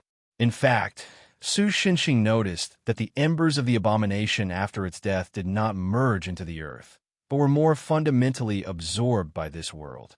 Or it could be said that it had supplemented some of the laws of this world. This made Su Xinxing speculate that the so-called abominations might have originally been law creatures that were born when the world's laws were peeled off from the tree of laws when the world was shattered.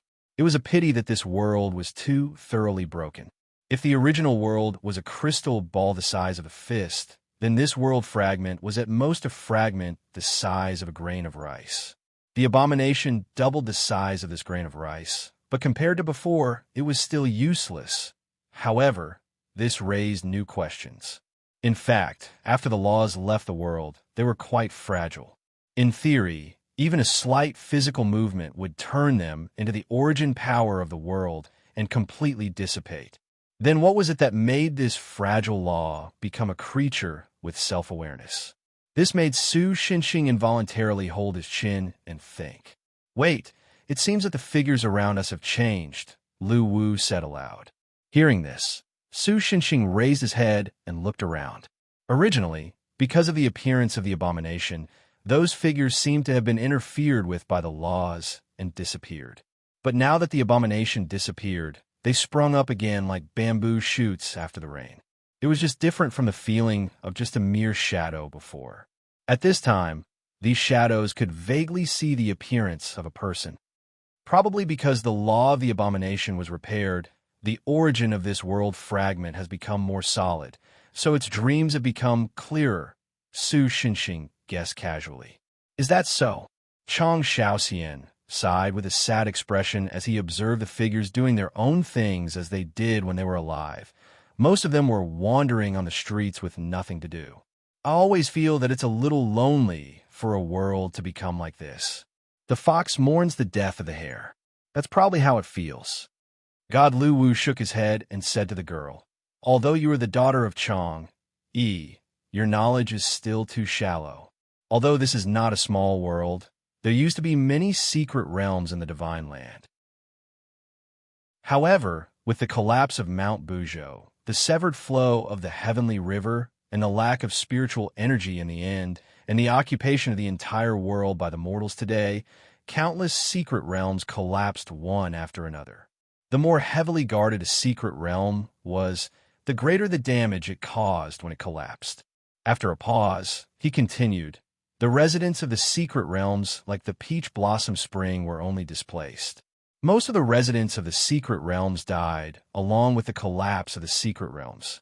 The classic of mountains and seas recorded many alien countries, and most of them were residents of the secret realms.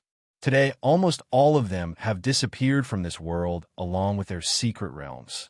His expression was bleak, probably because he was thinking about Kunlun, which he had been protecting for a long time. Logically speaking, with the continuous advancement of technology and the emergence of advanced human technology, how long could Kunlun, which was once the holy land in the eyes of almost all cultivators in Huaxia, remain hidden from the world? Perhaps one day a high-speed train with a speed of 4,000 kilometers per hour would derail and crash into Kunlun. Benefactor, what's wrong? After a moment of melancholy, Chang Shaoxian noticed that Su Shenxing's body seemed to have stiffened. At the same time, he looked in the direction of Su Shenxing's gaze. In that direction, there were many silhouettes of people, but among them, there were two that were particularly eye-catching. Perhaps it was because of memes, but in short, the humans in this world were very similar to the humans on Earth. The reason why those two people were eye-catching was not only that their backs were much clearer than other human figures, but more importantly, they were very special. First of all, there was a big man who was definitely more than 2 meters tall. He had strong muscles and a burly figure. On his back, he was carrying a long bandaged item that was no shorter than 3 meters in length. What was extremely incompatible with him was that beside him, there was a little girl with long silver hair who was no more than 2 meters tall. The girl was pulling on the corner of the man's clothes and slowly walking with him. Nothing.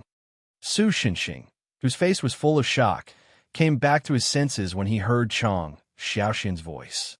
He tried to suppress his emotions and replied indifferently, "I just saw an old friend." Although this was what he said verbally, his body still walked in the direction of the two figures. Chang Shaoxian and Lu Wu, who did not know what was going on, naturally followed immediately.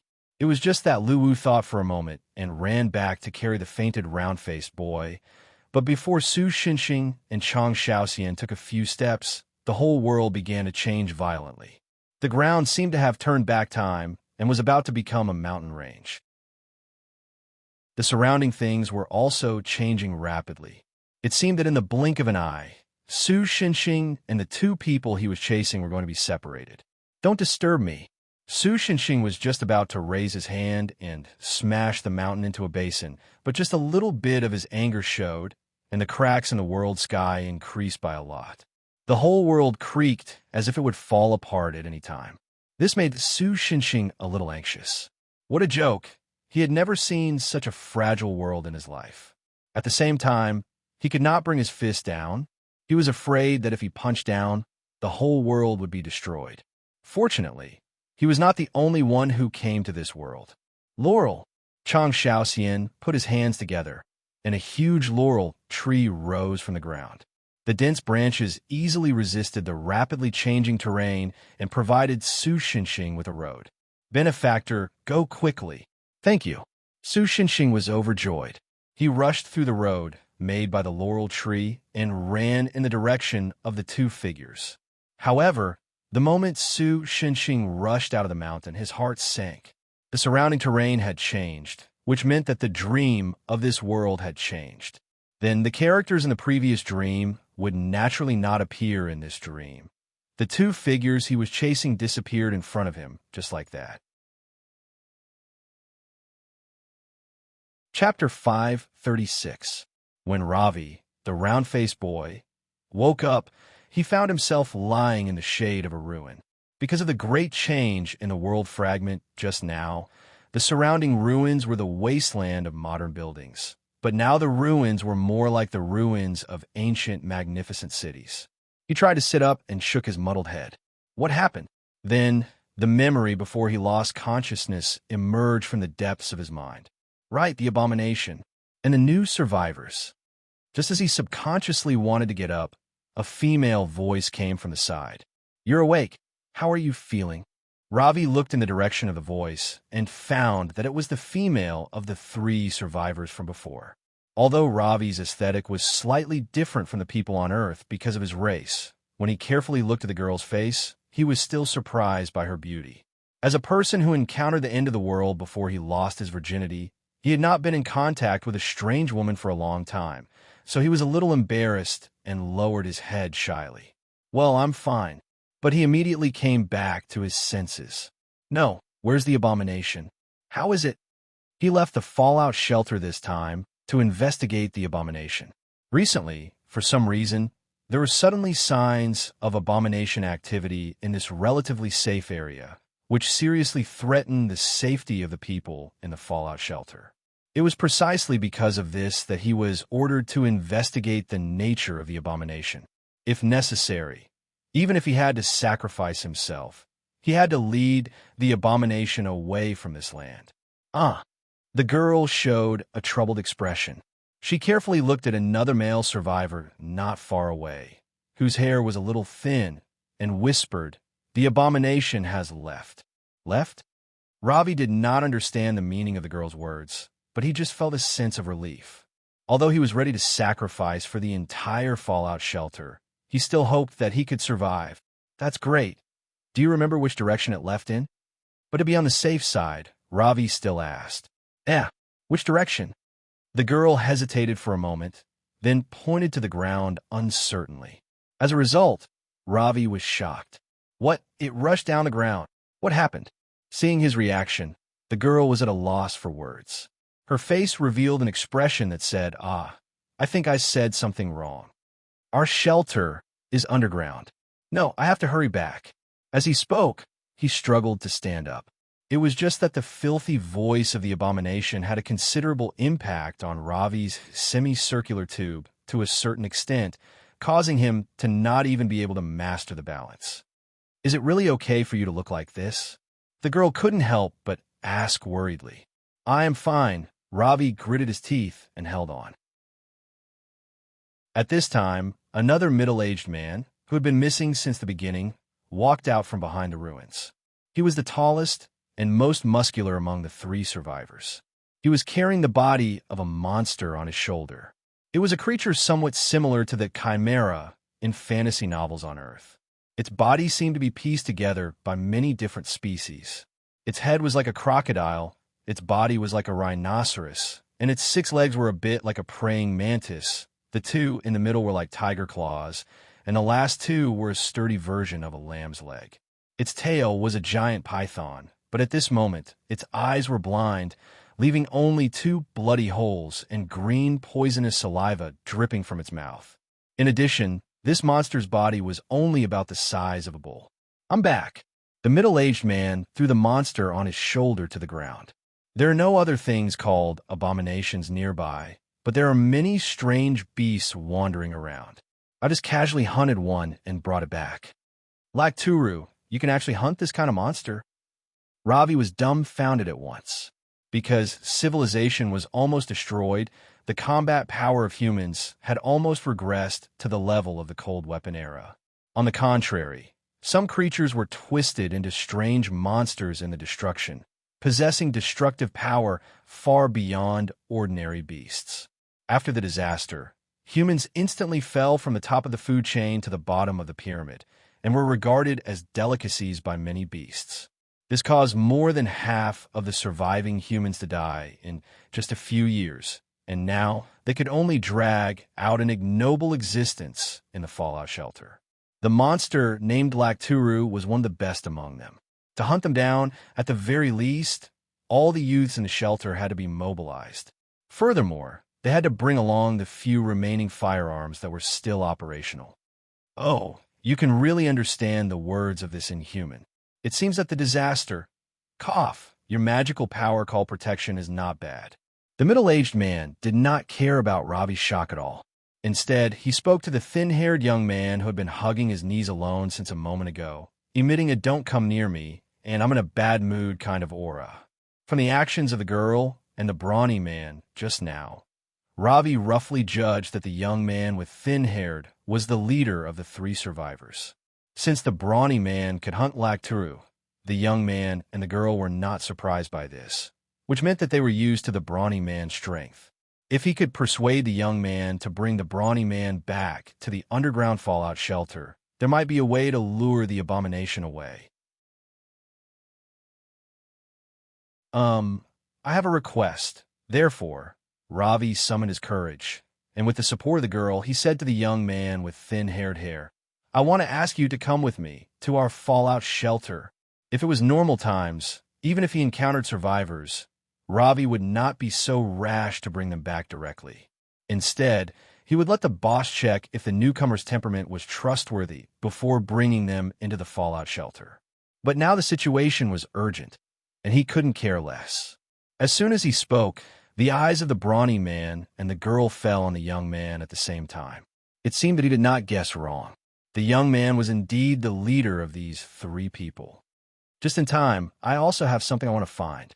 The young man who originally thought it would be difficult to talk to quickly stood up and patted the dust off his body. The fallout shelter you mentioned. Let us pay a visit. Really? Thank you so much. Ravi was overjoyed. By the way, I still don't know your names. Shiwei Olivia. Su Xinxing calmly replied. Just call me Shiwei. Chapter 537.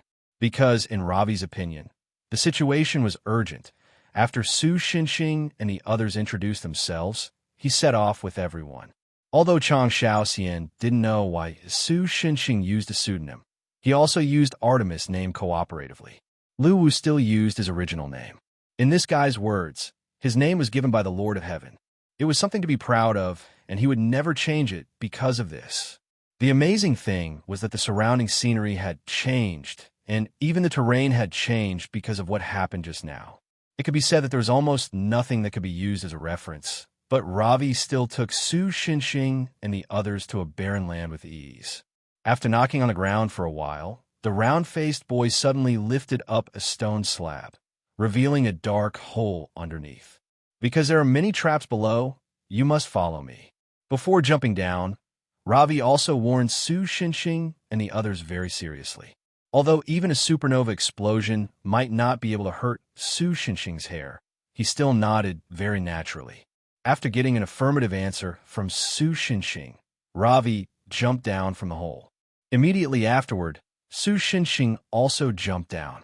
The height from the hole to the bottom was nearly 5 meters, but there was something soft below, so even an ordinary person like Ravi did not get hurt.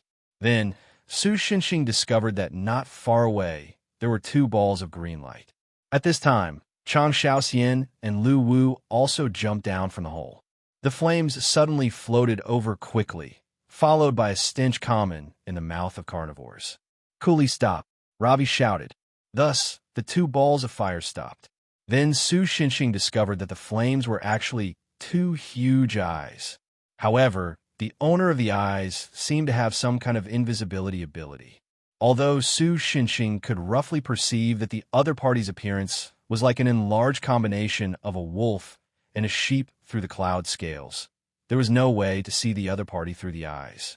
When they jumped down just now, they should have fallen on this behemoth named Cooley. Cooley is the guard dog raised by Boss since childhood. Ravi explained in a low voice, "Don't worry, if we lead the way, he is quite friendly."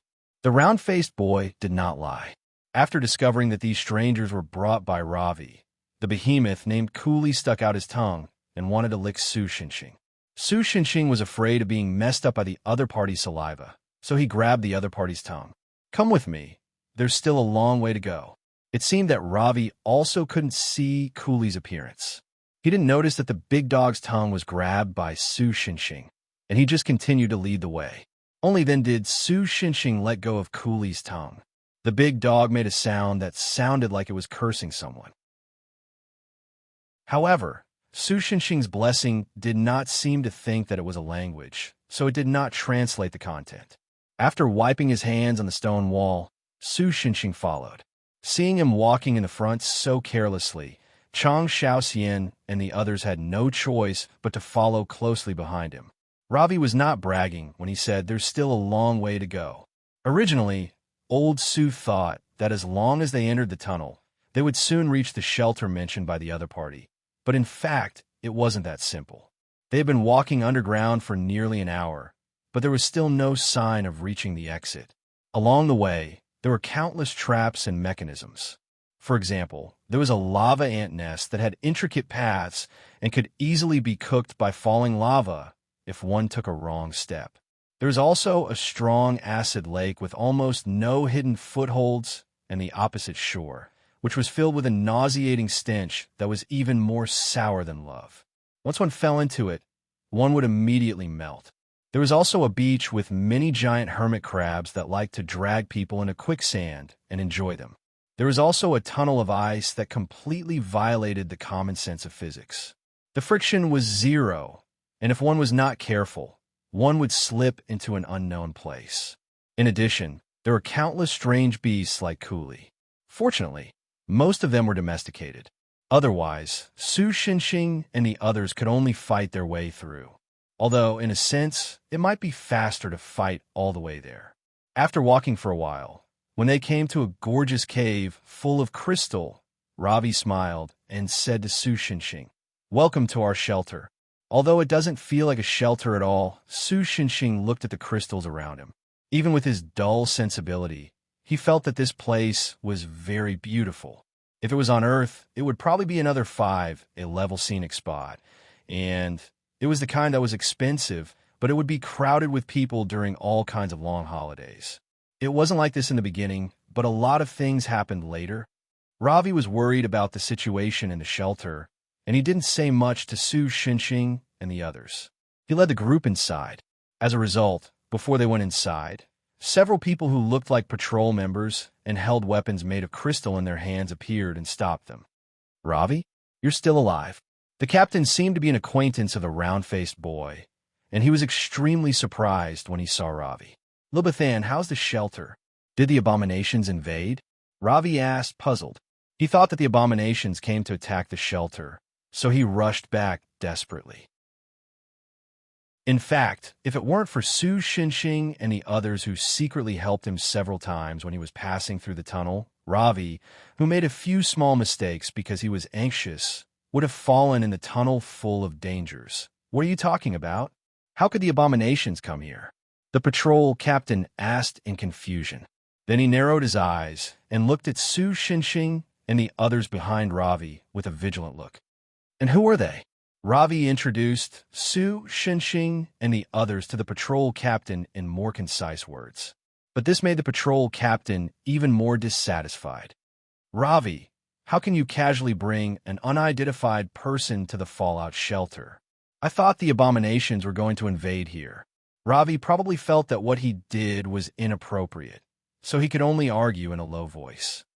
"And you can confront the abominations and witness the departure of the abominations. I really don't know what kind of idiot you are to believe this," the patrol captain said mercilessly, and then his eyes fell on Su Xinxing and the others. "I don't know who you are, and to be honest, I'm not interested to know. During this time, please stay outside the shelter and don't do anything harmful. We will send people to monitor you. Until your identity is recognized, you're eligible to enter the shelter." "Well, I'll stay with them too.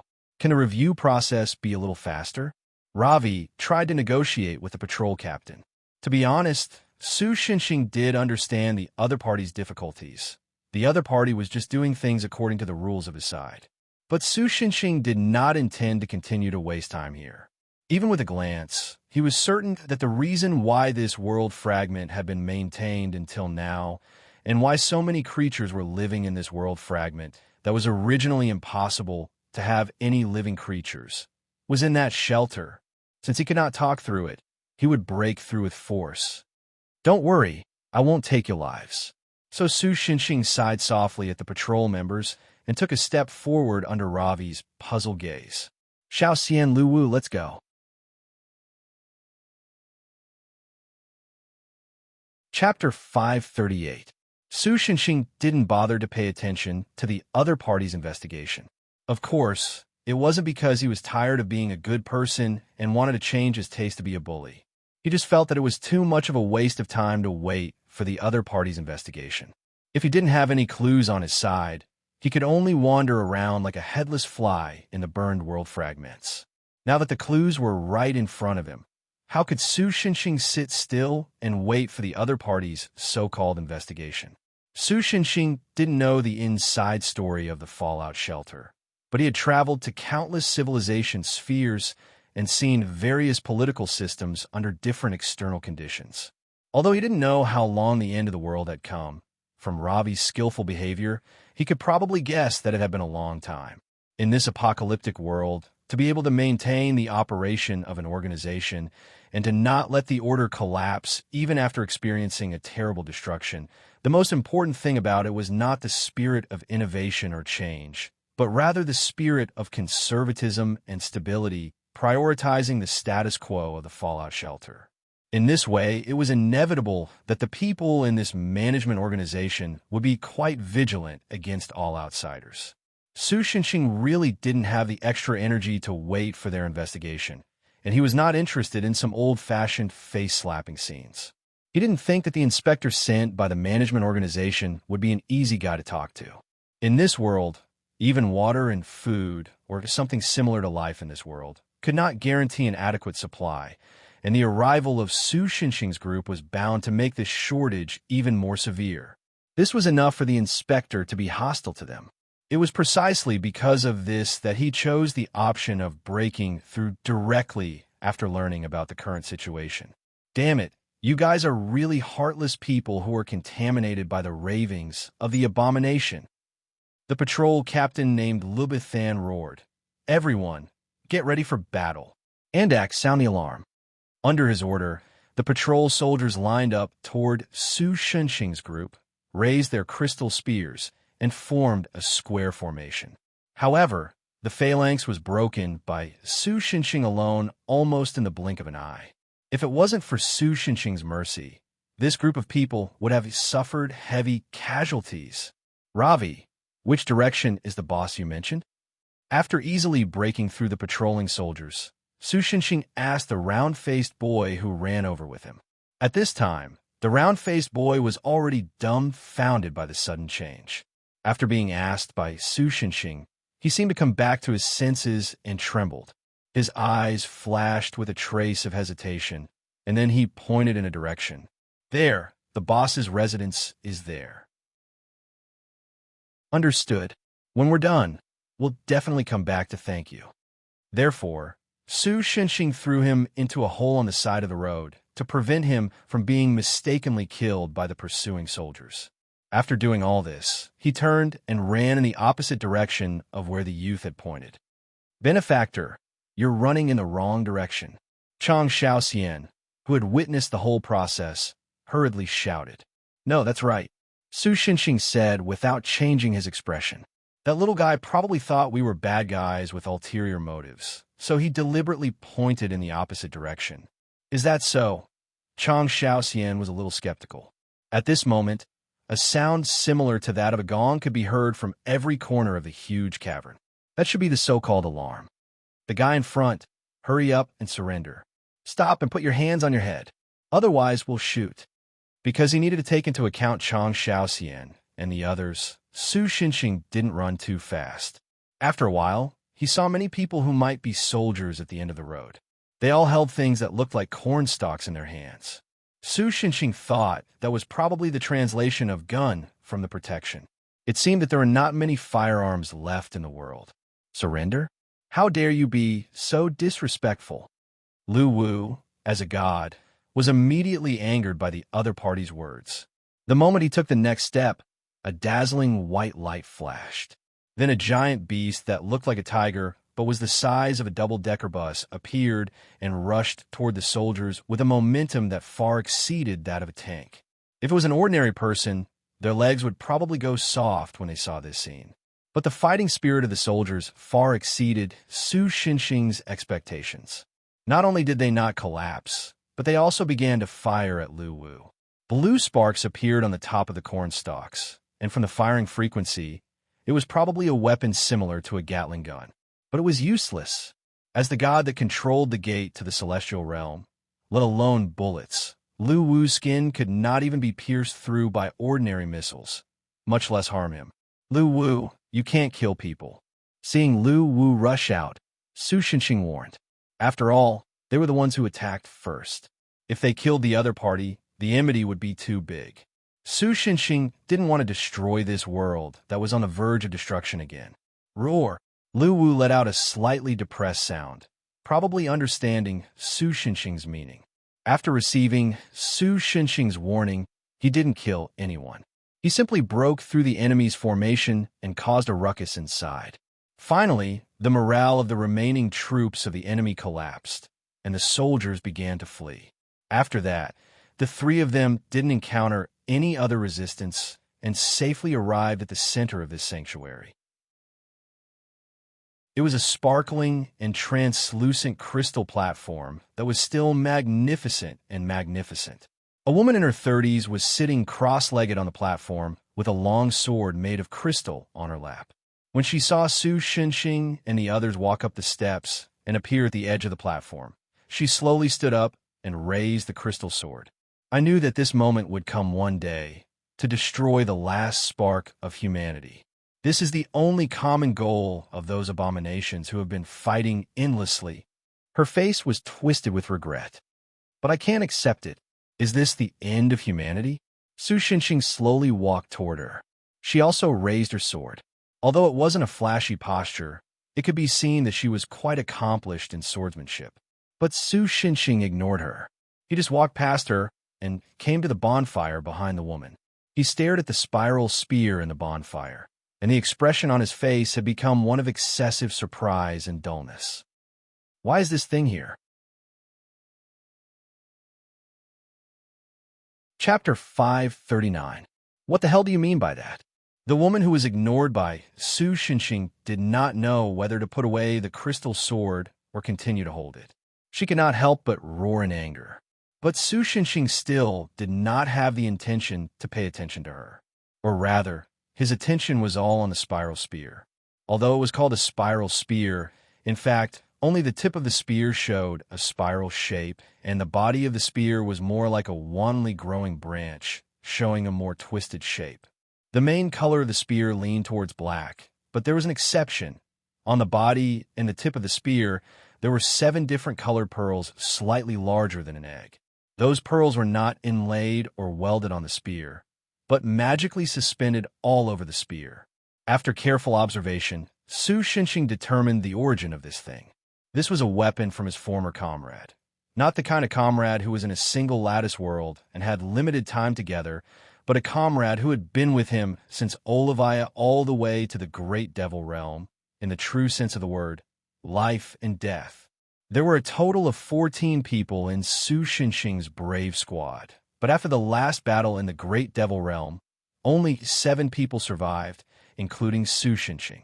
The owner of this weapon happened to be one of those 7 people. The woman who continued to be ignored by Sushunxing finally could not hold back anymore. She was about to attack Sushunxing, but was stopped by Lu Wu and Chang Xiaoxian. Even if the woman really used the crystal sword to cut Sushunxing would probably be fine, but Chang Xiaoxian still remembered Sushunxing's kindness, so he subconsciously reacted when he saw the other party's action. As for Lu Wu, it was even simpler. As a weather-beaten elder, he judged that the woman would not be able to hurt Sushunxing when the other party attacked. But on the other hand, if Sushunxing pursued why he did not help, he might have to eat a tortoise shell of love and harmony again. So after a short moment of judgment, he stood between the two like Chang Xiaoxian. Just as the woman was about to use some kind of hidden technique, the entire shelter suddenly shook. Many green water droplets suddenly appeared on the ceiling that was inlaid with many crystals that emitted faint light to simulate the starry sky. Although the water droplets didn't look very big from the surface, considering the distance, the volume of each green water droplet was probably not much smaller than a private car. Chang Xiaoxian felt like she was staring at the sun. Her eyes stung, and she couldn't help but squint. "Be careful. Don't look at that," Lu Wu warned in a low voice. "Just looking at that thing can poison your eyes. An ordinary person's eyeballs might even be burned by this poison. It's an abomination. How is this possible?" The woman, who had been aggressive just a moment ago, collapsed to the ground. Her face revealed a look of despair that was far more profound than before. "The holy object and the seed of fire are still here." As she spoke, the water droplets finally dripped down from the ceiling and covered more than half of the shelter. Ordinary creatures would probably be immediately melted into cheese if they touched them. In fact, the ceiling had become full of holes. This guy should have used this method to directly ignore the mechanism of the corridor and invade this place. There was no doubt that the residents of the fallout shelter would not even be able to resist the pure liquid that possessed properties far beyond that of aqua regia that could dissolve and erode everything. In just a few breaths, they would all be dead or injured. "So noisy, don't disturb me." At this moment, Su Xinxing turned his head and glanced at the unknown abomination that was descending from the sky as he said coldly, "Don't worry." The woman, sitting on the ground, shivered for some reason. She was surprised. Su Xinxing's voice wasn't loud, but she had a feeling that perhaps the entire shelter could hear it clearly. Could it be an illusion? But in the next moment, the abomination quietly floated in the air in a state that defied the common sense of physics.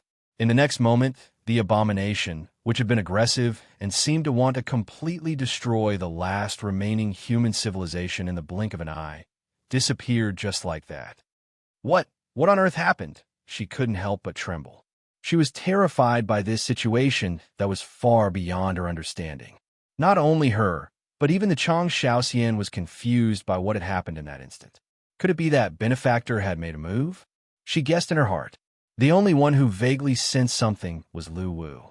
Unlike the Chang Shaoxian, who had just inherited the divinity of a new god, Lu Wu was a senior existence even in the entire Huaxia divine system. Although his strength wasn't the best, he had enough knowledge and insight.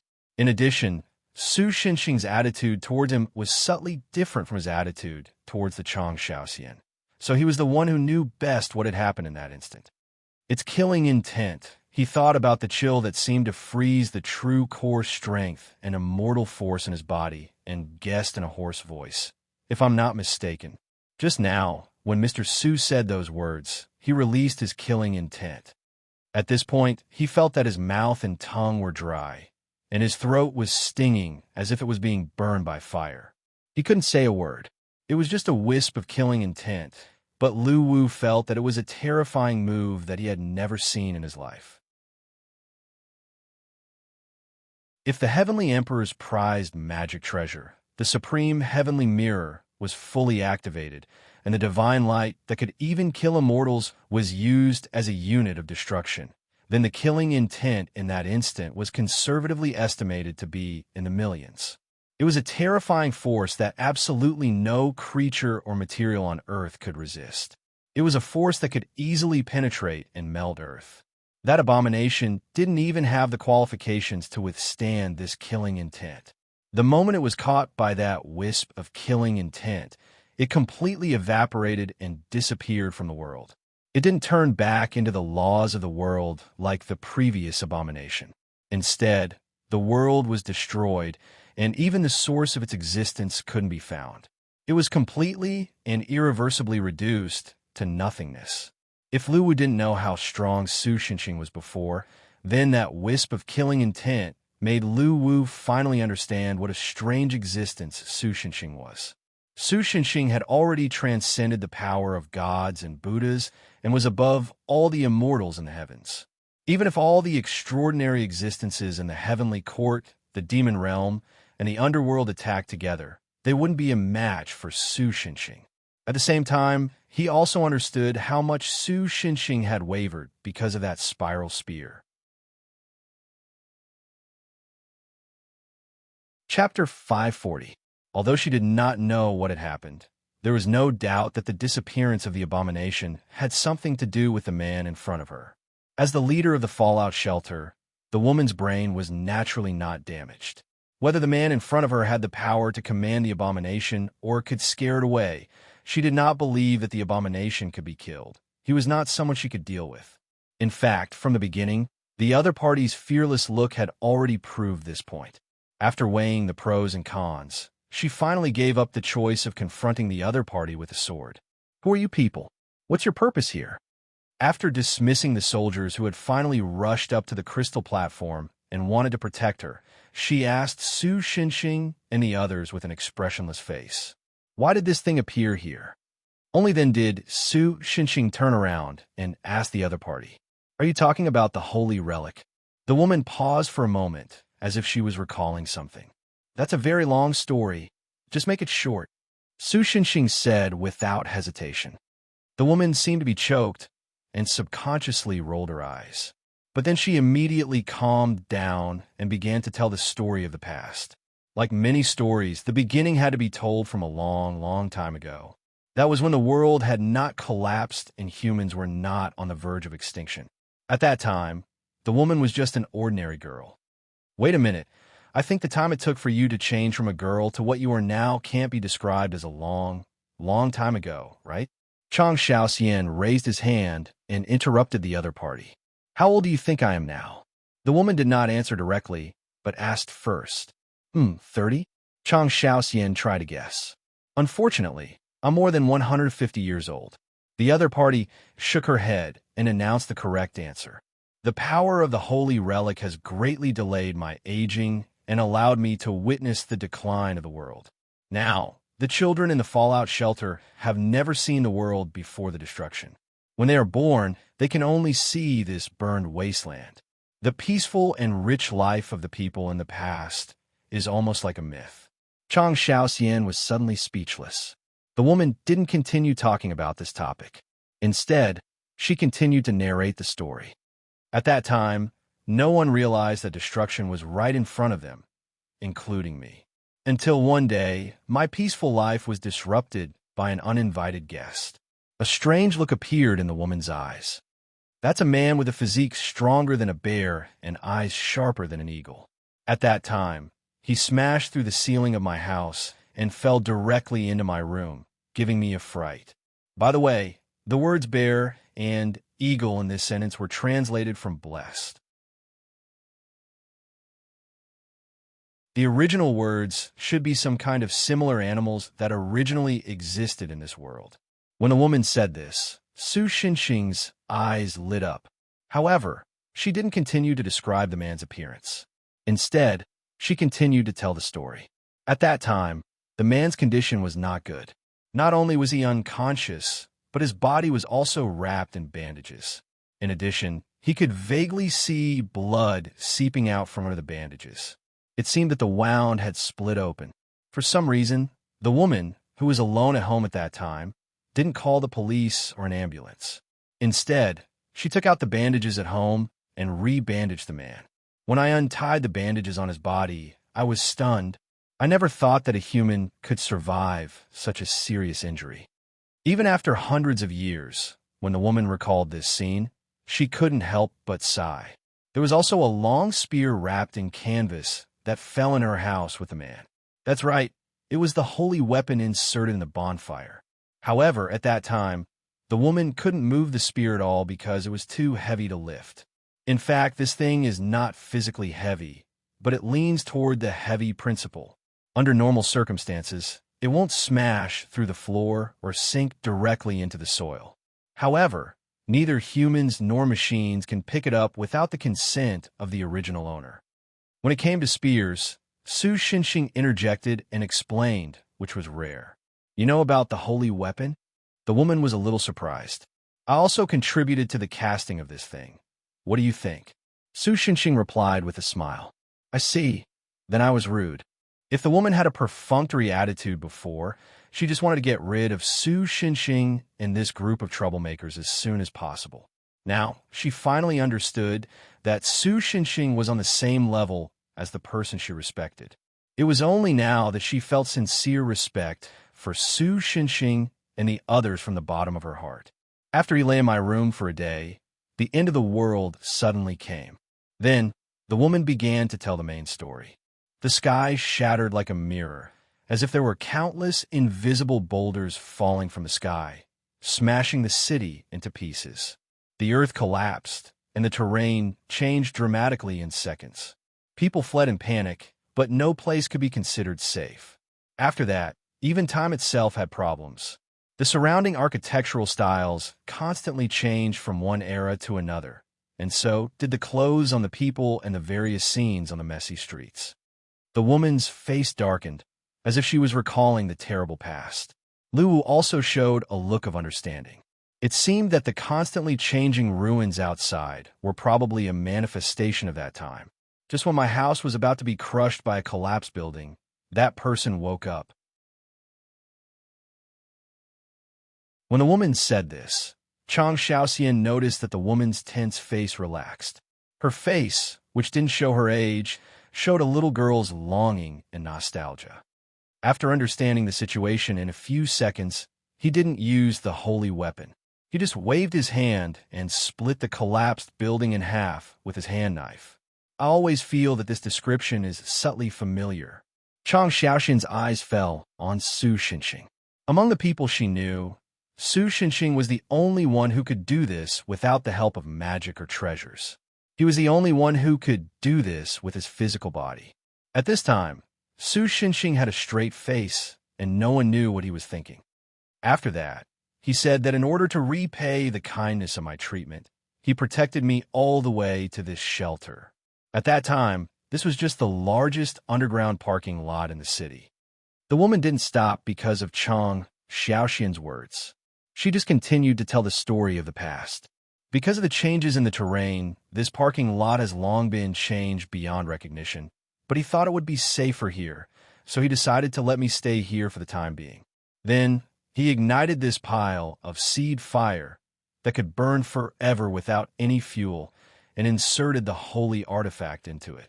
He asserted that as long as the holy artifact was still there, I would be able to survive here. What about him? At this time, Su Xinxing suddenly asked. He left after doing all this. The woman replied sadly. He said that he had done something wrong and let down a person named Su Xinxing. In order to make up for his mistake, he had something to do. After he finished, he would come back to get the holy weapon. But more than 100 years have passed, and he never appeared again. Chapter 541. Benefactor, do you know that person? The Chang Xiaoxian asked. In fact, judging from Su Xinxing's words, the man who left the sacred artifact in the woman's mouth was definitely related to Su Xinxing. The Chang Xiaoxian was just using this as an excuse to let Su Xinxing continue talking. Yes, he was one of the few friends I had. Su Xinxing nodded slightly. In the past, he had traveled to countless worlds and met all kinds of people. But those who could really be called friends were only the few who accompanied him all the way to the Great Devil Realm. And the owner of this sacred artifact was also one of them.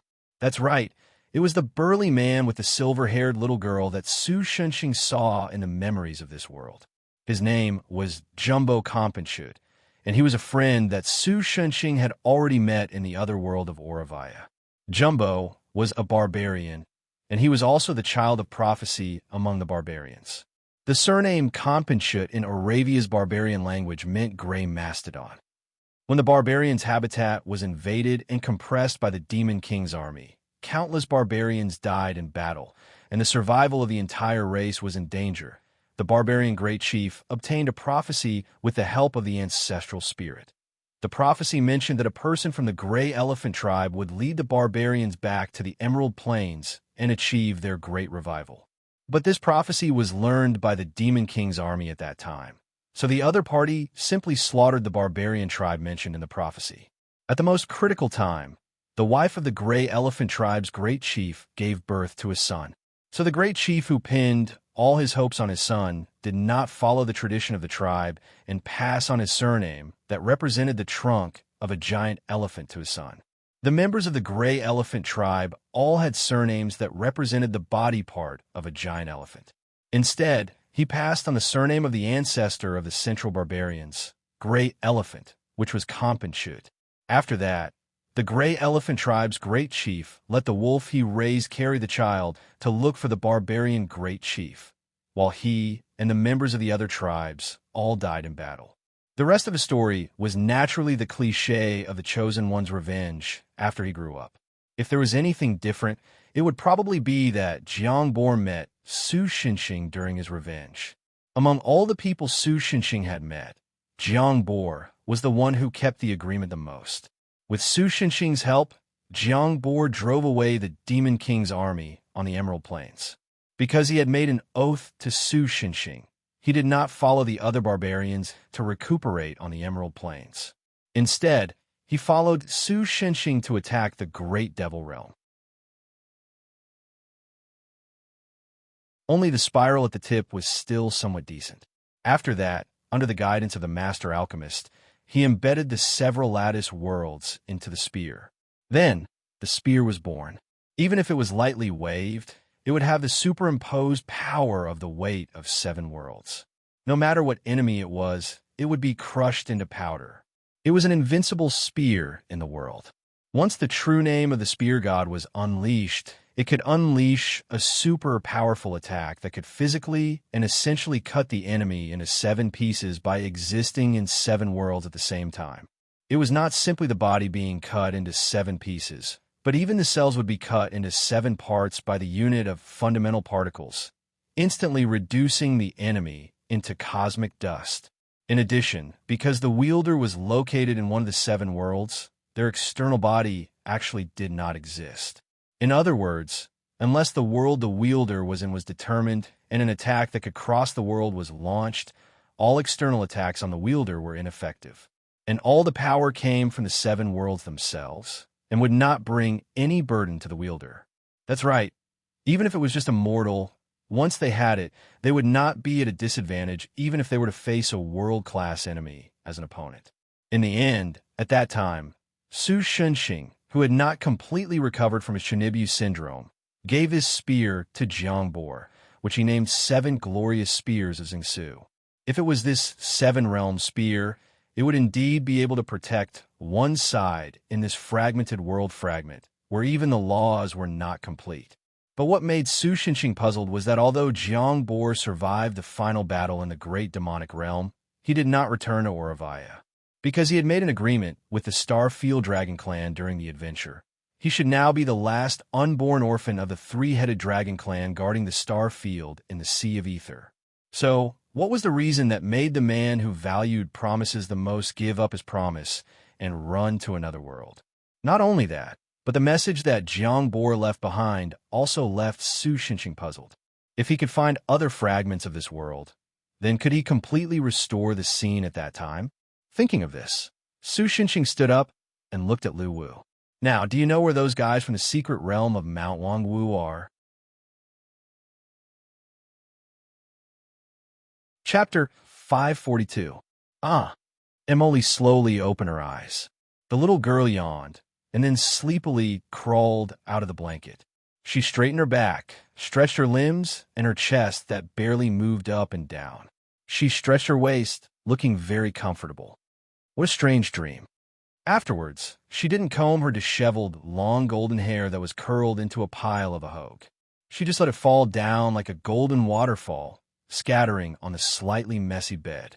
The little girl tilted her head, and her cute face was still a little confused, as if she was trying to recall the content of the unpleasant dream. But it was obvious that she had failed. Soon, the little girl put this matter to the back of her mind and stood up from the bed. After that, she looked around. Although the room looked a lot cleaner after the initial cleaning and tidying up, the magic array that Qin Xingyin had drawn with her own blood on the wall couldn't be removed in a short time. In fact, Qian Zhao spent a lot of effort, but still couldn't get rid of the bloodstains that had begun to coagulate. Mr. Landlord? The little fellow raised her soft and boneless right hand and gently stroked her chest. The spiritual link between the two was still there, but the feeling of being separated by a layer of plastic film made the little girl vaguely understand that Su Xinxing was not in this world. Emily patted her face gently, put this little unhappiness to the back of her mind, and then jumped off the bed. She picked up the hair tie beside the bed and wanted to tie her own ponytail. But perhaps because Su Xinxing usually helped her with this kind of thing, the little girl could not achieve the result she wanted after clumsily busying herself for a while. The ponytail had completely turned to the other side, and the originally soft long hair, but because of the way she slept, a lot of hair stood up, became even more messy under her own careless ravaging. After failing to fix it again, the little girl simply gave up. She lifted her ponytail that was close to a side ponytail over her shoulder and hung down from the front of her shoulder, creating a hairstyle that was similar to the Death Flag hairstyle that was jokingly called Death Flag hairstyle by the audience in some animation works, full of feminine power. What was interesting was that Jasmine's usual personality was clearly that of a black-bellied little lowly, but with this hairstyle, she seemed to have a bit more of a wife. After doing all this, Emily left the room. She did not know why, but even though it was her own room, she still had to do it quietly, as if she was sneaking out. Just when Emily was hesitating about what to do, a person happened to turn the corner of the corridor. When the person saw Emily, a surprised expression appeared on his face, but that expression only lasted for a moment. "You're awake." Yu Zhengjing. Although I think a lot of people have already forgotten about this fake loli who was temporarily staying at Sakura apartment, looked at Emily with her usual dead fish eyes. Even though there was a huge commotion at Sakura apartment before, this girl was the only one who did not show up and always kept herself out of the situation. At this moment, she was wearing a pair of glasses from God knows where. She had a bird's nest hairstyle that wasn't much better than Jasmine's. She was wearing an old-fashioned sportswear that didn't match the season at all. She was barefoot and was holding a cup of vanilla ice cream in her hand. She looked exactly like an otaku who had specially come downstairs to get snacks. If it wasn't for Emily blocking her path to the stairs, she probably wouldn't even greet the little girl. "Oh." Emily let out an unclear sigh. A subtle expression surfaced on Yu Zhengjing's face. She took a step to the side, but Jasmine immediately took a large step as well, blocking her path once again. This made the otaku Yu Zhengjing's eyes twitch. If it wasn't for the fact that she couldn't beat him, she probably would have already thrown Emily out. Jasmine obviously didn't have this self-awareness, and only continued to stare at the other party with eyes wide open. After a while, Yu Zhengjing realized that Emily's gaze seemed to have stopped on the ice cream in her hand.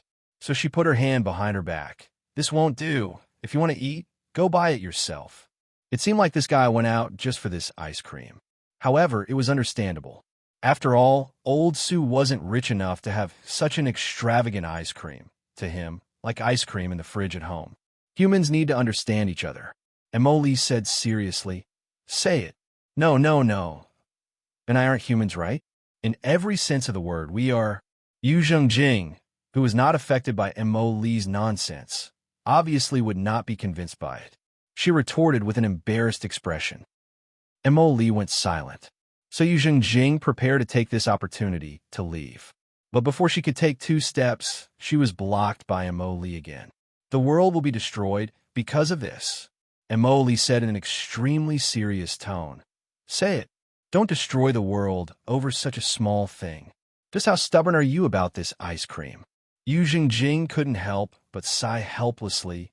"Forget it. I'll give you a bite. Just one bite." Why is it this ambiguous sound again? Yu Zhengjing sighed again and took out the wooden chip that was given to her by the convenience store. She scooped a bit of ice cream from the paper cup and handed it to Emily. "Come on, AMU." Emily ate the paper cup in Yu Zhengjing's other hand in one bite. This is too much. This is the sugar that I rely on for a living." Yu Zhengjing immediately looked like she had suffered a huge blow. She looked at her left hand, which only had Emily's saliva left, and wanted to cry, but had no tears. "I prefer the chocolate flavor," Emily said incoherently as he chewed. "Say it. You ate someone else's food, and you're complaining about the taste. Just how willful can you be?" Yu Zhengjing couldn't help but beat the ground and shout. "What's yours is nests. Are you Jian? Are you still golden sparkle?" "Fat Tiger said it," Emily said proudly as he swallowed both the ice cream and the paper cup. Although I don't know why, this kind of tone is super annoying. Speaking of which, this is not something to be proud of. I'm so angry. After losing the mental support that allowed her to continue writing at home in the summer, Yu Zhengjing, who was on the verge of tears, staggered upstairs like a zombie. Revive." Emily nodded, then stuck out his small red tongue and licked the ice cream from the corner of his mouth into his mouth. His eyes were full of energy. "Next, I'm going to talk to the landlord."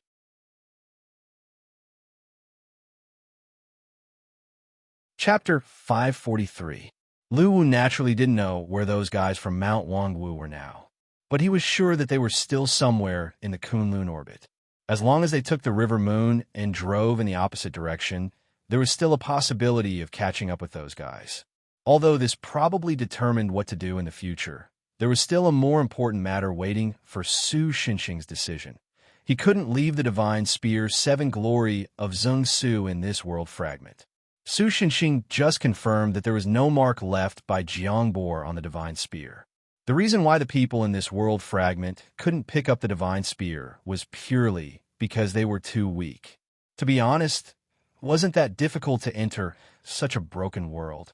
If a slightly stronger existence with evil intentions were to enter and pick up the divine spear, it would probably cause a rather serious dimensional disaster. Judging from Ying's strength, even the top 10 of the Space Administration wouldn't have an easy time getting rid of the mortals with the divine spear. Therefore, it was almost certain that they would retrieve the divine spear. But now, this world fragment almost relied on the divine spear to maintain its stability, and even the existence of these survivors relied on the self-consistent laws of the 7 lattice worlds on the divine spear. Once Su Xinxing took the divine spear from the Seed of Fire, this world fragment would probably collapse in an instant. You haven't looked for the holder of the divine spear for so many years? Not wanting to disturb Su Xinxing, who was in deep thought, Chang Xiaoxian asked the woman. Of course we have looked, but after the catastrophe of the world destruction, the area we are in seems to have been cut off from the mother planet. There are invisible walls in all directions, trapping us on this land. The woman shook her head and replied. Su Xinxing frowned. It seemed that this world fragment was a little smaller than he thought. It only had a limited amount of land, and it didn't even have a planet. But what was interesting was that this small piece of land had almost 70% of the laws. It was a pity that it could not self-regulate and maintain a minimum level of self-operation. Otherwise, this little bit of the laws might be enough to allow this world fragment to continue existing and eventually develop into some strange, special world. Hold on, there's still so many remnant laws? Su Xinxing suddenly patted his head. If that's the case, maybe. Tisk, it's a pity that I don't know much about this. Just as our hero was talking to himself, his expression suddenly froze. A moment later, an indescribable surprise crept onto his face. Are you finally awake? What do you mean? Chang Xiaoxian, who didn't know what had happened in Ying's apartment, asked in confusion.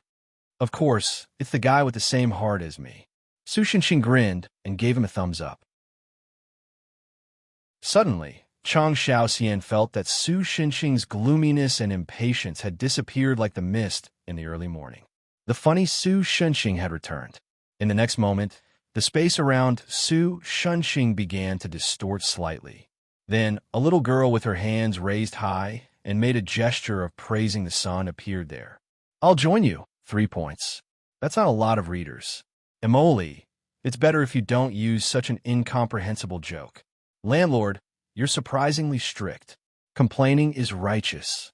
It's hard to agree with the standards of righteousness. But Emoli, you slept for a long time this time. Using a novel as an analogy, he slept for about 36 chapters. Oh, landlord, I've missed you so much. If you could wipe off that thing that looks like ice cream from the corner of your mouth, I'd probably be more touched. As soon as the two met, they began to have a confusing conversation. However, Chang Xiaoxian, who had seen this scene many times, had an expression that said, That's right, I felt like I was missing something before. The corners of Lu Wu's eyes twitched uncontrollably. He was probably worried that Su Xinxing alone was hard enough to deal with. And now there was another little guy who could press him to the ground and rub him against the ground. How would he survive in the future? Only the woman who had been guarding the platform was relatively calm. She had an expression that said, Oh, there's more. It seemed that the repeated shocks to her worldview had numbed her nerves. Even if an abomination suddenly appeared in front of her and danced a samba, she wouldn't be surprised. So what's the situation now? Emoli tilted his head, as if waiting for Su Xinxing's explanation. Su Xinxing coughed lightly, then replied, To put it simply, something like this happened. What kind of explanation is that?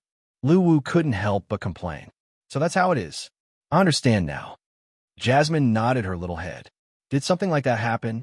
Why do you understand just like that? Telepathy? Telepathy? Lu Wu roared in a manner that was very fitting of his identity as a complaining master. If there was a table in front of him, he probably would have flipped it over without hesitation.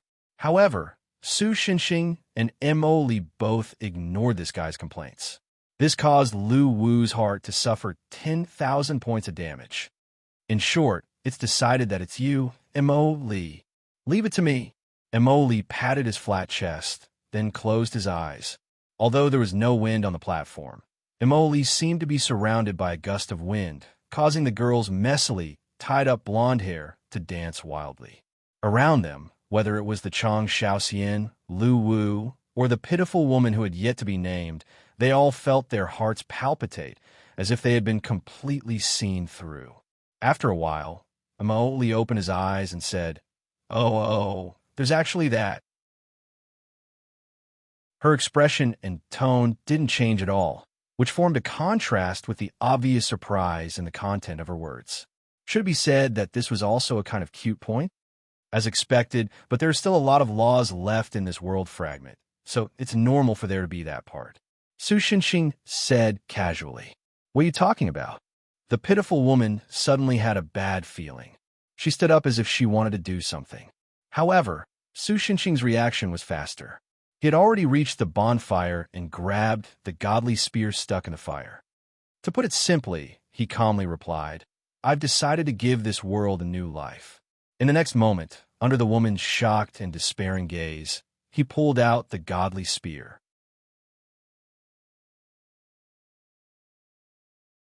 Chapter 544. You? The woman was furious. Do you know what you are doing? She was so angry that her whole body trembled. She pulled out the crystal sword that she had put back on her waist. If you take away the sacred weapon, the flame will soon be extinguished, the last hope of mankind. Is that so?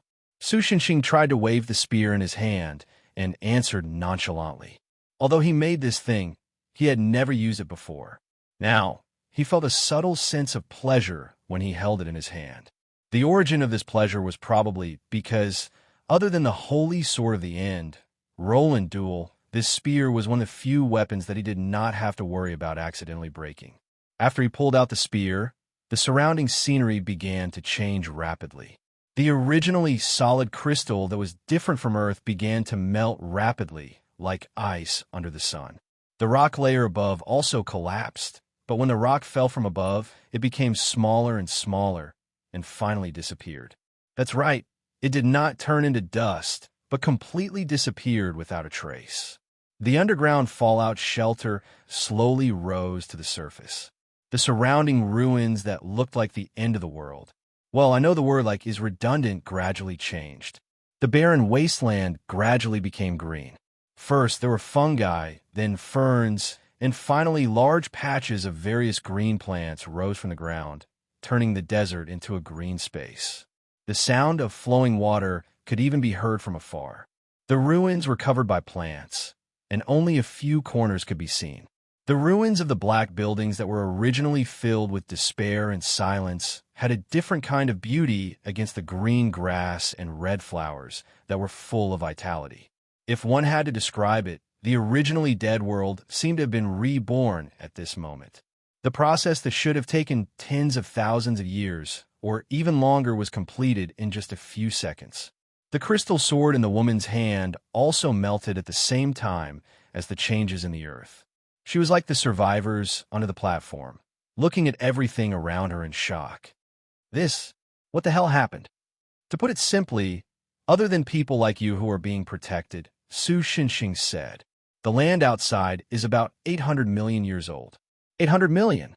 The woman obviously did not believe Su Xinxing's words and looked puzzled. Su Xinxing was not lying. Most of the 800 million years were used to transform the environment and lift the fallout shelter from the ground. In fact, the plants only started to grow a few 100,000 years ago. Just like Earth, although its history could be traced back to more than 6 billion years ago, the birth of life was only a few 100 million years ago. In fact, the earliest life forms were algae in the sea about 5 billion years ago, which was the Iranian period, but the creatures on land were born later. Most of the time before that was to form and stabilize the geological form, the Proterozoic period. Landlord, something's here. When Jasmine opened her mouth to speak, only then did the woman notice that this little thing had unknowingly appeared by her side. What made her even more curious was that this little fellow was holding an object that looked like a crystal ball in her hands. "Speak." After noticing the woman's gaze, the little guy tilted his head. With his slightly messy blonde hair, he looked a little cute.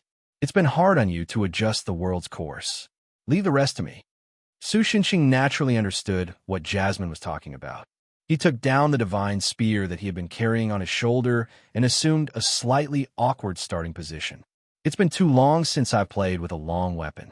I've completely forgotten the basics." When the woman saw the divine spear, she wanted to say something, but before she could ask, a sudden fear gripped her heart. Her forehead was covered in cold sweat. Like an unoiled, rusty robot, she turned her head stiffly. On the other side of the horizon, countless huge figures appeared.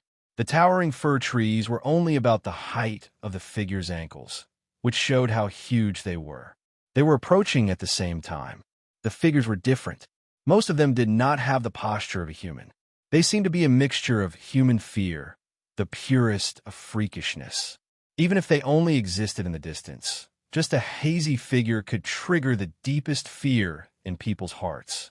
Even looking at them from afar would make one's scalp tingle. As the figures slowly approached, the survivors were already praiseworthy for not falling into a complete mental disorder. There was no doubt that those were the abominations. The world's laws had mutated, and the images of the world's fundamental distortion. Su Xinxing and Mo Li wanted to save the world, which was equivalent to becoming enemies with them. They wanted to cut off the reason for their existence and make them disappear completely from the world. Therefore, even if they vaguely knew that they were no match for the two, these monsters that were equal to the world's greatest calamity gathered together and launched a final charge at the two who wanted to restore the world. If you're humans or well-trained warriors of other races, I would have to admire your courage and offer my respect for your willingness to fight to the death. But if you're just beasts that don't even have complete self-awareness and can't even feel fear, you're not even worthy of me being serious. Su Xinxing didn't know if it was because this scene reminded him of the past, but he actually said something that was a little chinibu when facing the strange monsters that were coming at him from all sides. If it was someone who did not know Su Xinxing, such as the woman with the gaping mouth, they would probably think that he was too arrogant. Then, Su Xinxing waved the deformed spear in his hand. Just as he said, he did not seem to be serious at all. It was just like breaking off a willow branch and waving it casually when he was bored. It was not worth mentioning at all. But it was such a perfunctory attack that the gigantic creatures that were like living typhoons stopped in their tracks. In the next moment, their bodies turned into dust as if they were weathered, and then collapsed one by one with a loud bang. The laws have been received, reconstructed, and compiled. World restoration begins. As the abominations were wiped out, Mo Li, who was holding the crystal ball, softly muttered. The crystal ball released a faint light as she spoke. Seeing this, the little fellow nodded in satisfaction and added, "Speak." Therefore, after the abominations were completely wiped out by the mysterious young man, the woman finally saw the sun rise again after more than 100 years.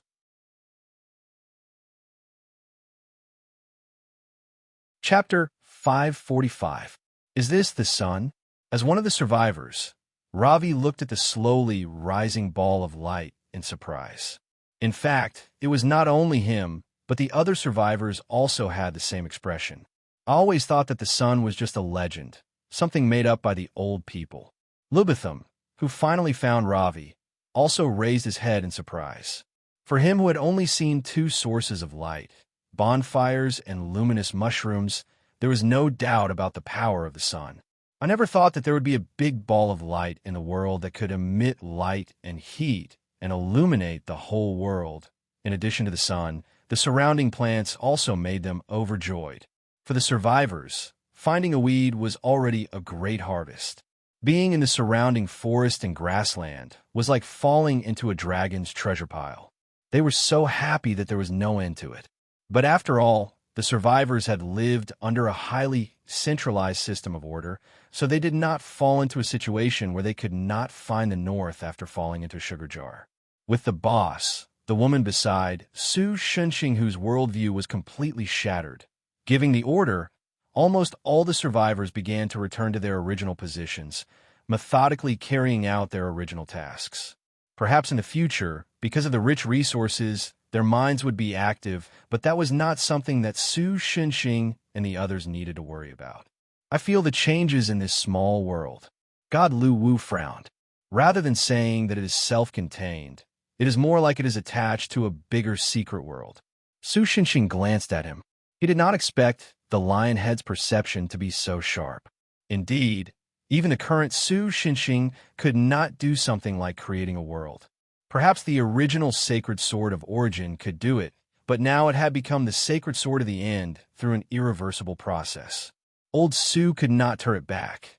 In addition, Mo Li's unsealed state may be able to create a new world. But now, only the third seal was unsealed, and the little girl's situation was already in a mess. If she continued to unseal it, she would probably have to destroy the surrounding world before the age of destruction. So Su Shunxing simply used a trick. He happened to have a lattice world Loren Visa beside him. That's right, it was the one that Mo Li was holding in his hand. Loren Visa was an incomplete world. It was not that it lacked some kind of material or some kind of life, but it was incomplete in terms of laws. Originally, the Loren Visa world was on the verge of destruction. It was precisely because of this that the former world king, Dajida, tried to launch a desperate rebellion against the space administration of Midsurda. But in the end, it failed under the intervention of Su Shunxing. After that, although Su Shunxing squeezed it into a lattice world, the hidden danger of the law flaw was temporarily alleviated, but it was still like the sword of Damocles hanging over the heads of all the lives of Loren Visa.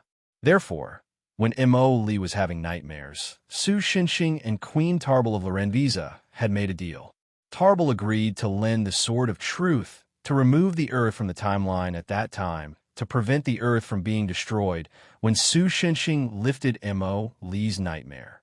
In return, Su Shunxing had to solve the problem of the law flaw for Loren Visa as soon as possible. Originally, Su Shunxing planned to find the original comrade who sealed Mo Li. That guy's sealing technique had already reached the peak of perfection. He could even fabricate a false law out of thin air that could even deceive the world. At that time, as long as he could come up with a false law that temporarily filled the flaw of the law, he would naturally have fulfilled his promise, and he could also reinforce a Mo Li seal while he was at it. But plans could not keep up with changes. Although this world fragment had been seriously damaged, it contained a considerable number of laws.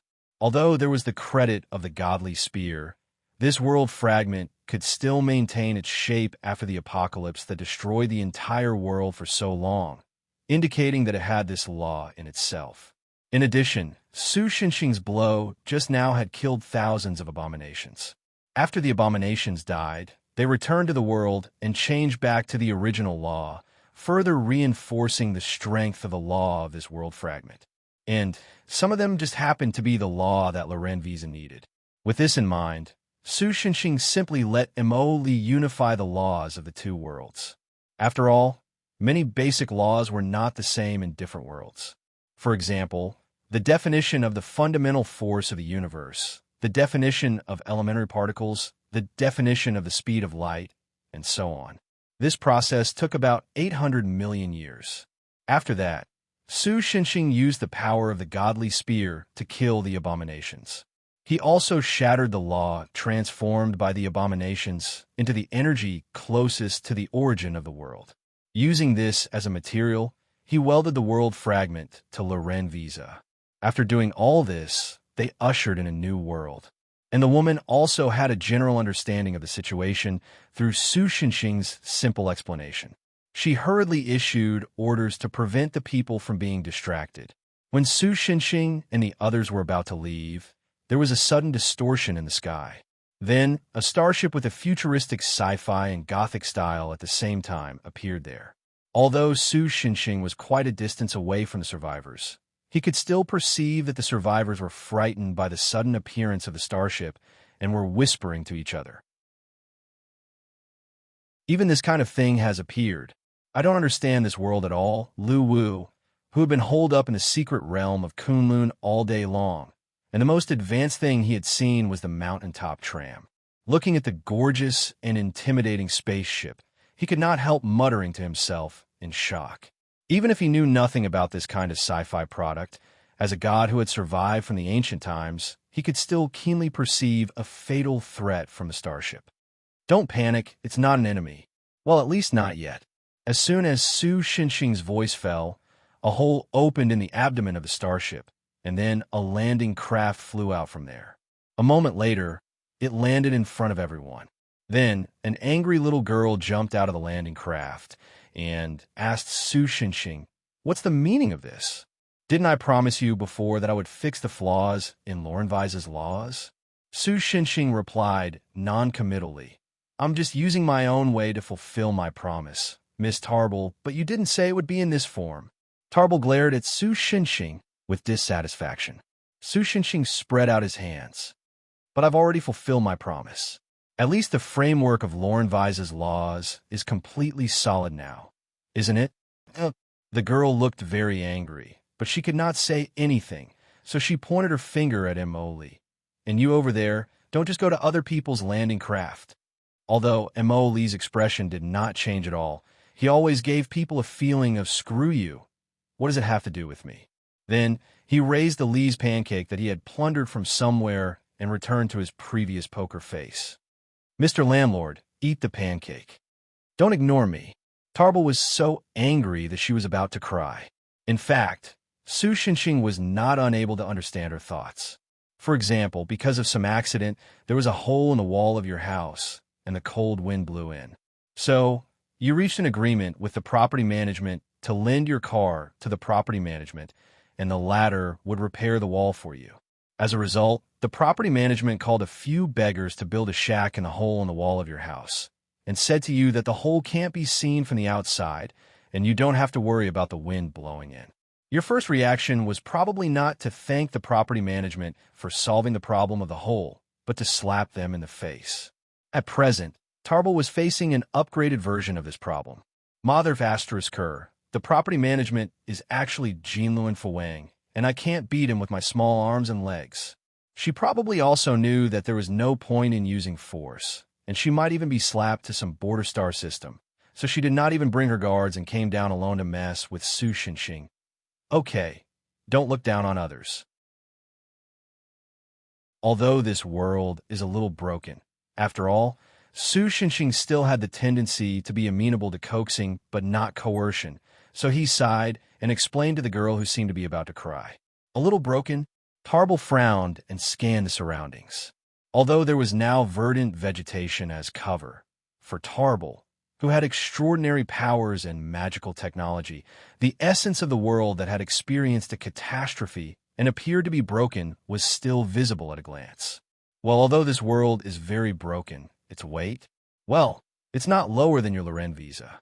You just said probably in a very soft voice, right? Ahem, don't mess around. You have to know that in other parts of this world fragment, there may be an existence that even I can't ignore. Su Xinxing, who had been exposed, didn't look embarrassed at all. He said this seriously. Is there really such a person in the multidimensional world? In a sense, Tarble, who could understand Su Xinxing's combat strength the most intuitively, muttered in a low voice. Su Xinxing coughed to hide his embarrassment. Of course, he was just secretly changing the concept. Although Jiangbor was indeed an existence that Su Xinxing could not ignore, that guy's combat strength was not strong. Even on Earth, he probably only had the combat strength to resist nuclear bombs with his body and blow up an aircraft carrier with one punch.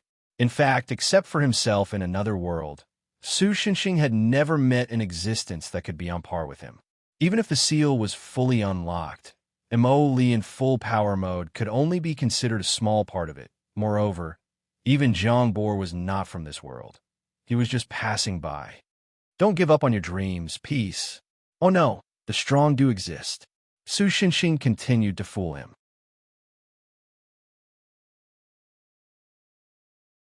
Chapter 546. Tarble's protest naturally did not have any effect in the end, because in fact, Sushinshing did not feel that his behavior was too inappropriate. Judging from the result, Tarble and the other residents of Lorenviza had to share the same world with the survivors of the world fragment. It seemed that Tarble and the others were at a disadvantage. However, Tarble and the others had a complete universe with countless celestial bodies, and the world fragments of the survivors were just like a patch on an ecological planet. The survivors, who were in a state of many things waiting to be done and had not even been able to rush out of the planet, obviously had no way to compete with Lorenvisa, an advanced civilization that had even created a law weapon. So, Tarble soon gave up the plan to get compensation from Sushinshing and began to return to his home planet, intending to develop his own civilization. In the past, due to the flaw in the law, Lorenviza could not expand and develop step by step like normal civilizations of other worlds. Once the law was disturbed, the entire race would face the disaster of the collapse of the world.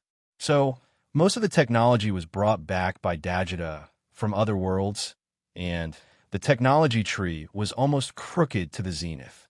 Now that the law was fixed by Sushinshing, they could finally be like a normal civilization without any scruples and develop with the sea of stars as the goal. On the other hand, after the matter of Lorenviza and the world fragment was settled, Sushinshing and his friends returned to the mysterious realm of Kunlun happily. Since they could not casually destroy the world fragment and return to Earth, Immerse sent them back. "Your Highness, you are finally back." Artemis, who was guarding outside, looked like he was about to cry. "Boring. Oh no, I was so worried." "Thank you for your hard work, Artemis." Chang Shaoxian greeted him. "What happened outside?" "Everything is normal, except for a few people who look like urban management who are always loitering around." Artemis looked like he still had a lingering fear. "I think they will rush in soon and arrest me as a suspect. They are my subordinate, Qin Yuan. After all, the mysterious realm of Kunlun is so big, I can't be the only one in charge of law enforcement, right?" Luwu immediately explained. Because of the presence of Sushinshing and Immerse, these two jinxes, if something were to happen, it would be difficult for him to absolve himself from the blame. Thus, he had no choice but to be extremely vigilant in order to prevent Kunlun from being blown up by these two fellows. "Let's talk about this on the way. Let's get down to business first." Sushinshing waved his hand and set the course of action. "I'll have Kunlun's tram get ready to chase after Mount Wangwu's secret realm." Lu Wu immediately patted his chest to express his sincerity. "No, there's something more important before that." Sushinshing interrupted him. "Let's go back to Bai's hut first." The group of people returned to the small wooden house where Bai Zhe was. In the end, they found that the door of the wooden house was wide open. The messy things that had been piled up inside had all been cleared away. The table and coffee table were lined up in a row. There were even fruits and pastries on the coffee table. Yutu Huitan was there serving tea. "You're back."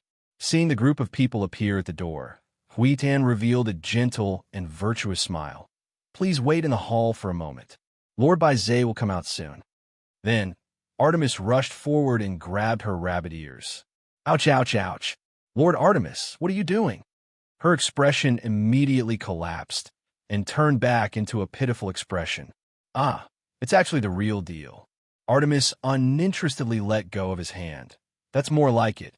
I thought you'd definitely been modified by her. That's too much. I'm still the princess of you too." Huitan weakly protested. However, at this time, Sushinshing and the others had already ignored their little drama and sat down in their chairs. Immerse looked left and right for a while before running to Sushinshing's side and sitting on his lap. "Landlord, if you want to eat oranges, tell me." All right. Sushinshing helplessly picked up an orange and began to peel it. However, for some reason, the flesh under the orange's skin looked blood red, and the texture of the flesh was somewhat similar to that of a dragon fruit. "That's a cinnabar fruit," God Lu Wu explained to the curious Sushinshing. Immerse swallowed the cinnabar fruit in Sushinshing's hand in one gulp. Then, accompanied by a few mumbling sounds, His cheeks squirmed for a moment before he swallowed the entire fruit. It's not as good as an orange. Is that so? Su Xinxing picked up another orange and looked it over. He didn't know if it was an illusion, but when Artemis ate the cinnabar fruit, he seemed to hear the sound of an upgrade. At this time, the inner door suddenly opened. A beautiful woman in a palace dress slowly walked out from inside. You've completed my request, so according to the agreement, I've also completed my side. The person who came was naturally Bai Zhe. She looked at Su Xinxing and said, but because I still needed to prepare some things, I was a little slow. Then, without waiting for Su Xinxing to react, she stepped aside and allowed the person behind her to walk out of the door. It was a young girl dressed in a style somewhat similar to Bai Zhe's. Xingyan? Su Xinxing couldn't help but smile when he saw the girl's face. But then, he frowned because the girl's aura had become a little strange. Senior, thank you for your hard work. The girl gave Su Xinxing her usual gentle smile. Emily jumped down from Su Xinxing's lap and ran to Qin Xingyan's side, sniffing around like a dog girl. Then, she tilted her head in confusion and said, there's the smell of a nest. Let me explain this. Bai Zhe didn't intend to keep them in suspense. Instead, she said to Su Xinxing and the others, actually, this girl was fine before. What? Su Xinxing was taken aback. He recalled that when he first came out of Mo Li's dream, Qin Xingyan was covered in blood and on the verge of death. No matter how he looked at it, it didn't seem like she was fine. Child, you're cultivating the Jindan Dao, right? Bai Zhe asked Qin Xingyan. Yes. Qin Xingyan was a little hesitant at first, but thinking that the people present were either great gods or primordial creatures, it seemed that no one would care about the cultivation method she practiced.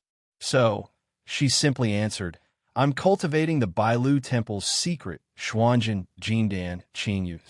Moreover, through the previous seclusion, the girl had become the youngest cultivator to set foot on the Jindan Dao in modern times. Although Mr. Su's future is a blur, if it's something that has already happened, I can still see some clues. He must have channeled some kind of power into you, right? Bai Zhe continued. Yes. Speaking of this, Qin Xingyan probably remembered what had happened at that time. A faint blush appeared on her face, and she slightly lowered her head. According to my conjecture, that kind of power was rather domineering. When it entered the young girl's body, it directly destroyed the young girl's 8 extraordinary meridians. Even the golden core that was cultivated with great difficulty was swallowed by that power. At that time, young girl, you must have looked very miserable, right? Bai Zhe asked with a faint smile. Although Qin Xingyan's face was full of lingering fear, she forced a smile and shook her head. No. What you should be thankful for is that although that power is incomparably tyrannical, it has endless uses. After it destroyed the original cultivation system in your body, it began to rebuild your body, soul, tendons, bones, blood, flesh, and skin. It cleansed your marrow and meridians from head to toe. In every sense of the word, it was as if you had been reborn. Bai Zhe finally revealed the main reason. It's just that this kind of reconstruction is very barbaric. It made your body look like it was going to collapse at any time. I only helped to preserve your life so that you could survive this rebirth. Then my current cultivation level. Qin Xingyan seemed to have only just found out about her previous symptoms, so she couldn't help but show a worried expression. From the perspective of a cultivator, your cultivation level has completely gone down the drain. Bai Zhe said in a deep voice. How could that be? As she spoke, she raised her hand, wanting to release a small flame as per her usual habit. As a result, a huge ball of flame rose from her fingertips and almost blew a hole in the roof. What? Even Qin Xingyan herself was taken aback. How is this the appearance of losing her cultivation level? It was obvious that her cultivation level had greatly improved. I wanted to tease you, because this power came from that guy. So now even my child's future may be affected. Bai Zhe held the side of her face with one hand, as if she was a little troubled by this. What's going on? Qin Xingyan asked, speechless. Didn't I tell you? Your body has changed because of that power. and now you're no longer a human. Baizé replied, if I have to say, you're like a celestial being or a primordial species, an existence that has far more power than mortals. Su Shenxing was also shocked. So Mo Li's magic had this kind of effect, but then he frowned again. To be honest, although Su Shenxing didn't transfer his magic power to others many times, it wasn't like he hadn't done it before. Of course, the transfer method was definitely not through kissing, but more direct physical contact. However, apart from a slight decrease in efficiency, there shouldn't be too much of an impact. However, those who had received Jasmine's magic had either completely transformed into powerful magical creatures or exploded like balloons. Only a few of them were able to grasp and use the little bit of Jasmine's magic that had been transferred to them to do something. It was the first time that Qin Xingyin didn't mutate into a monster, but instead seemed to have evolved. The others were also curious about Qin Xingyin's transformation, but that was it. After all, when Su Shenxing sent Qin Xingyin here, they all saw him on the verge of death. None of them wanted to become a dead dog. No matter what, welcome back, Xingyin. After a while, Su Shenxing extended his hand to Qin Xingyin. The girl also returned to her previous gentle smile. Yes, I'm back, senpai. Although they wanted to continue drinking tea and chatting with Baizé, they had other things to do. Thus, the group once again set off in a mighty manner. Although Su Shenxing originally wanted Baizé to see if there were any world fragments in Mount Wangwu, Baizé's eyes were still affected by the world fragments, so he could only see the hazy future. He couldn't clearly predict whether the thing Su Shenxing was looking for was there or not. After rejecting God Lu Wu's offer of a tram, Su Shenxing and the others once again boarded the River Moon, which was idling on the platform, and chased in the direction of the Mount Wangwu secret realm. By the way, how long have we been gone? On the way, Su Shenxing asked the few people who stayed behind. Although they didn't even spend a full day in the world fragment. Of course, if Mo Li's catalysis time was included, it would be 800 million years. Su Shenxing couldn't be sure that the flow of time in the world fragment was the same as the outside world, so he could only determine how long they had been in the Mount Wangwu secret realm. About half an hour, Artemis replied. Almost an hour, Huitan replied. About half a day, Jiang Yu replied. It seemed that the flow of time here was much slower than in the world fragment. However, even the most optimistic situation, the Mount Wangwu secret realm, had already been gone for half a day. If that was the case, they could only use other methods to catch up to them. Emoli, leave it to me, the little girl said confidently. Then, she stuffed the 2 cinnabar fruits in her hand into her mouth and swallowed them with difficulty. With the help of Su Shenxing, she climbed to the roof of the train and raised her hands. Well, suddenly, except for Su Shenxing, the other people in the train were caught off guard and pressed into their seats by several G-forces. Too fast. It's going to derail. Jiang Yu's intermittent voice came from the front of the train. At the same time, while the scenery outside the window was rapidly changing, Su Shenxing also saw the hill built on the tram not far away. Emoli, slow down. Be careful not to hit it. So he shouted. Now, Jiang Yu's speed was probably far beyond the speed of a normal bullet, and her acceleration didn't decrease because of this. If she continued to speed up, he was afraid that they would really hit it in a while. Under Jiang Yu's control, the train held onto the track tightly, and with all her strength, she didn't fly off the track when she turned a corner. At this time, Emoli finally understood Su Shenxing's meaning.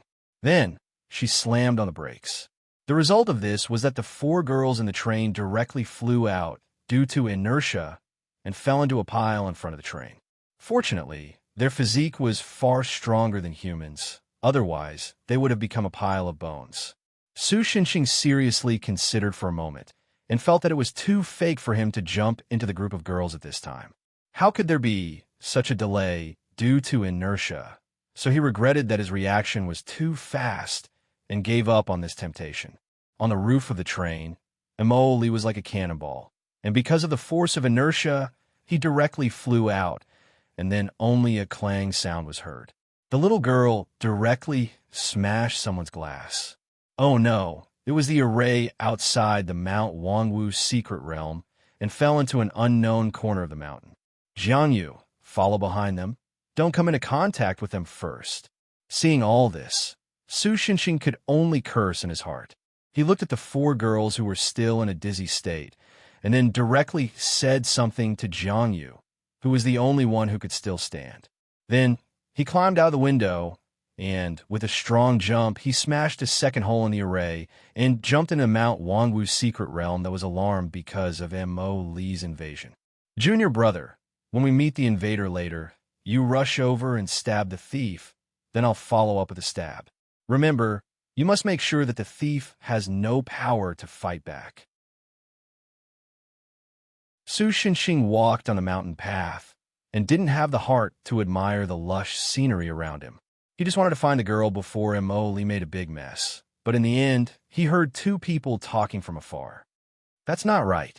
Senior brother, your cultivation is higher than mine, and I'm not skilled enough. If my stab doesn't work, instead it will make the thief more vigilant, and then it will be difficult to make a move.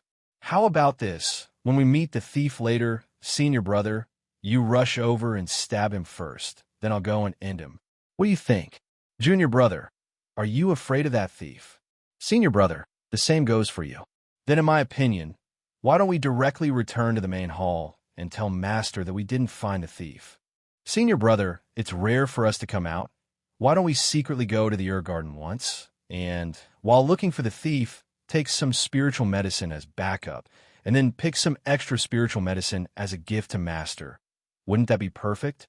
Haha, you're right. When it comes to these things, I'm not as good as you. Then what are we waiting for? Let's hurry up and move. After saying that, the two silly senior brothers saw Su Xinxing opposite them.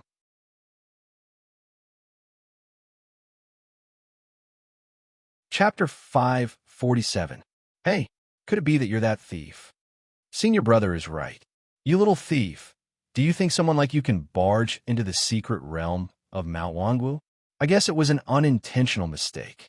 Why don't you retreat quickly? Otherwise, don't blame us for being ruthless. Senior brother, this person has barged into the secret realm. We can't let him go like this. Otherwise, we won't be able to explain it to Master. Junior brother, you're right. But I don't think he looks like a bandit. How about this? If you can survive 3 moves from us, we'll let you go. Senior brother, there's no need to talk about morality when dealing with thieves. Let's go together. Okay, junior brother, give me a hand. Su Xinxing didn't say anything. The two clowns talked to themselves and decided the matter. Then, the two of them shouted, "Ah!" like Bruce Lee, and flew towards Su Xinxing like crows on an airplane. Because the other party's posture was too perfect, Su Xinxing felt that he would be sorry if he didn't kick them. He couldn't help but kick them twice, and the two of them directly fell to the ground. OF*CK. Junior brother, what should we do?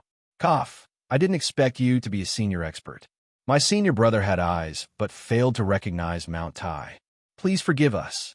The latter crawled up and bowed to Su Xinxing like a golden mountain toppling a jade pillar. Junior brother, the senior brother looked at the latter with a stunned face. Senior brother, an ashamed expression appeared on the junior brother's face. He turned his head and no longer looked at the senior brother who was still sitting on the ground. Junior brother, you're right. Then, the senior brother immediately got up and bowed to Su Xinxing with the etiquette of a junior. I didn't expect you to be an old senior who cultivated in seclusion. Junior has been rude. This time, not only was Su Xinxing dumbfounded, but even the junior brother had a confused look on his face. However, because these two clowns were flattering and adhering to the principle of not hitting a smiling person, even Su Xinxing couldn't continue to beat them into a pig's head. I wonder what senior has come to the secret realm of Mount Wangwu today. The senior brother rubbed his hands, and the expression on his face didn't feel out of place, even if he acted as a fat translator in an anti-Japanese film. Senior brother, you're wrong. Senior is a hermit expert. Even if there's an important matter, he must have come to find our master. How can we intervene in this matter?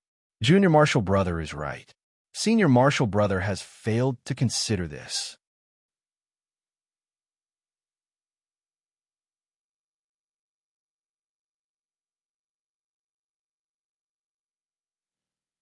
When Su Shenxing heard this, his interest was piqued. He had sat in an interstellar battleship, an orbital landing craft, a giant dragon, a carriage, a human cannonball, and a mechanical war chariot. He had even used giant mantis shrimps as mounts in the mermaid kingdom, not to mention common means of transportation like chocobos.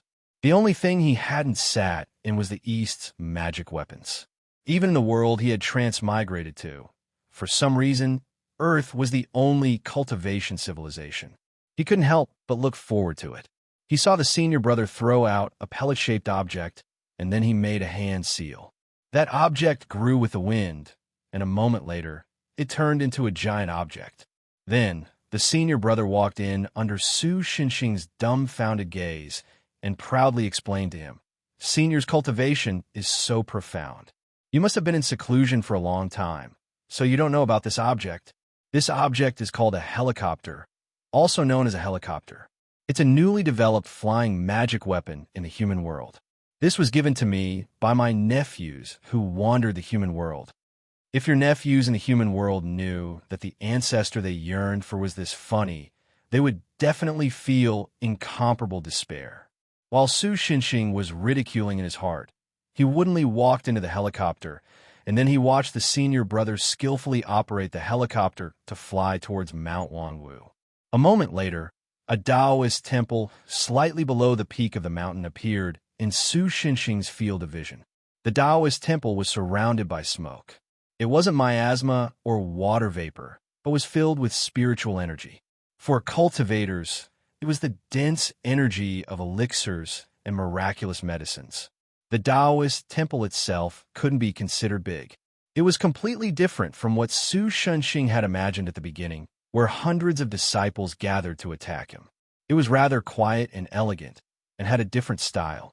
The helicopter landed in the courtyard, and then the two people led Su Shenxing to the Taoist temple lobby. "Senior, please wait for a moment. Junior will go and inform Master. In addition, there are many things on the shelves in the lobby. There are secret treasure scrolls of my Mount Wangwu. Please don't casually flip through them." The two clowns signaled each other with their eyes, and then they left Su Shenxing in the Taoist temple lobby. Many people probably had a similar reverse psychology. If someone didn't let you touch something, you would want to touch it. Therefore, Su Shenxing simply ran to that shelf and flipped through it to see what was on it. In fact, old Su didn't have much hope in the beginning. After all, things that could be openly placed in the lobby couldn't be that important, no matter how important they were. As a result, he was somewhat surprised. The things written in the Taoist scrolls were mysterious, and he couldn't understand them, so he didn't care for the time being. However, the magic treasures on the shelf were actually real. While he was flipping through the things on the shelf, a golden light barrier suddenly rose around the room. Soon after, a complacent laughter was heard. An old man appeared outside the light barrier at the door. "Fellow Taoist, this poor Taoist disciple should have already said not to casually flip through the secret treasures of my Mount Wangwu's secret realm. What do you think we should do now?" "Oh," Su Shenxing didn't deny and indifferently replied. "Even if fellow Taoist pretends to be calm, it's useless.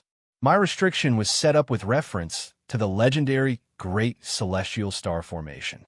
The light barrier was made with the first ray of dawn and the last ray of afterglow gathered every day for over 100 years, mixed with the aurora of the extreme north.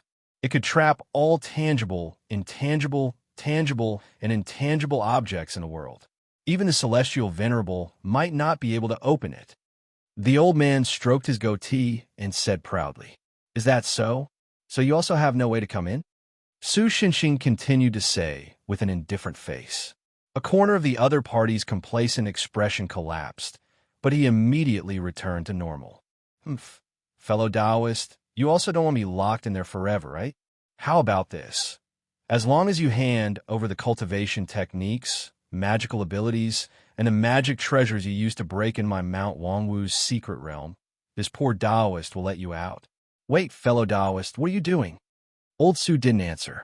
He just casually picked up a magic treasure from the shelf and then gently pinched it. With a crackling sound, The rare magic treasure was crushed into pieces by him. I accidentally used too much strength. Heh. Su Xinxing threw the pieces in his hand to the ground and lightly knocked on his head. He stuck out his tongue, but there was no feeling of cuteness at all.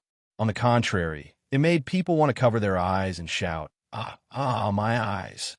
The impulse, rather than saying it was spicy to the eyes, it was already to the extent of stuffing the entire Chaotian pepper into the eyeballs. Ancestors' treasure. You scoundrel, I won't let you off. It seemed that the other party was really angry enough that he didn't even call himself this poor Taoist. Su Xinxing was unmoved. He continued to pinch the magic treasures on the shelf one by one like he was pinching bubble paper. The expression of the old Taoist outside changed from bleeding in his heart to almost having a myocardial infarction. His face also changed from ashen to purple and finally to the current deathly pale. When Su Xinxing finished pinching the magic treasures on the shelf, the old man was still murmuring, I won't let you off. I won't let you off. Su Xinxing naturally didn't care about this. When he finished ruining the magic treasures, he stretched out his hand and pushed the golden light curtain open like he was opening a door. The old man outside and the dozen or so disciples behind him were stunned. Su Xinxing gave them a sunny and brilliant smile that was not hostile at all. Then he clenched his fists. 3 minutes later, alas, I actually wasted so much time because of such boredom. Old Su half sat on the main mahogany seat in the lobby like a monkey, staring at the cultivators kneeling in the lobby. These guys, including the old man, had all become swollen pig heads. So, you still don't have any impression of the thing you used to bribe God Lu Wu? Senior, this poor Taoist. Oh no, this one really doesn't know anything. The old man cried and scrambled to answer. That thing was mixed in with the jade stones that the younger disciples gave me as a tribute. This one also doesn't know where it came from. Although this one barely recognized that it was a strange treasure, this one also doesn't know what it is. Otherwise, this one definitely wouldn't have given it as a gift. This guy is probably telling the truth. Su Xinxing sighed. Could it be that the clue ends here? No. At least it's certain that the other fragments of that world still exist on Earth. Forget it. You guys get up. Someone come and take me to your kitchen. Senior, are you going to have a meal? I can let the outer disciples help you prepare. The old man stared blankly and then carefully asked, No, I'm just going to find the other guy who came in. Su Xinxing rubbed his forehead. Emoli hadn't come to look for him for so long, most likely because he was distracted. The only thing that could attract that little foodie's attention was food. Sure enough, Su Xinxing found Emoli in the messy kitchen, who was standing on his tiptoes and trying to reach the air-dried chicken hanging up. Landlord? Emoli, who was grabbed by the collar by Su Xinxing like a cat, didn't forget to grab the air-dried chicken into his arms before looking at Su Xinxing. Let's go home. Well, when they left the secret realm of Mount Wangwu, the screams of, the food we prepared for 10 years is gone, naturally had nothing to do with them. You're tuning into the Dreamy Chapters YouTube channel. We're so grateful for your support, and don't forget to subscribe to join us on this incredible journey through captivating stories. Your generosity through donations truly makes a world of difference, as it's the primary source of revenue that allows me to expand and enhance this channel for you. Thank you from the bottom of my heart for being a part of this adventure.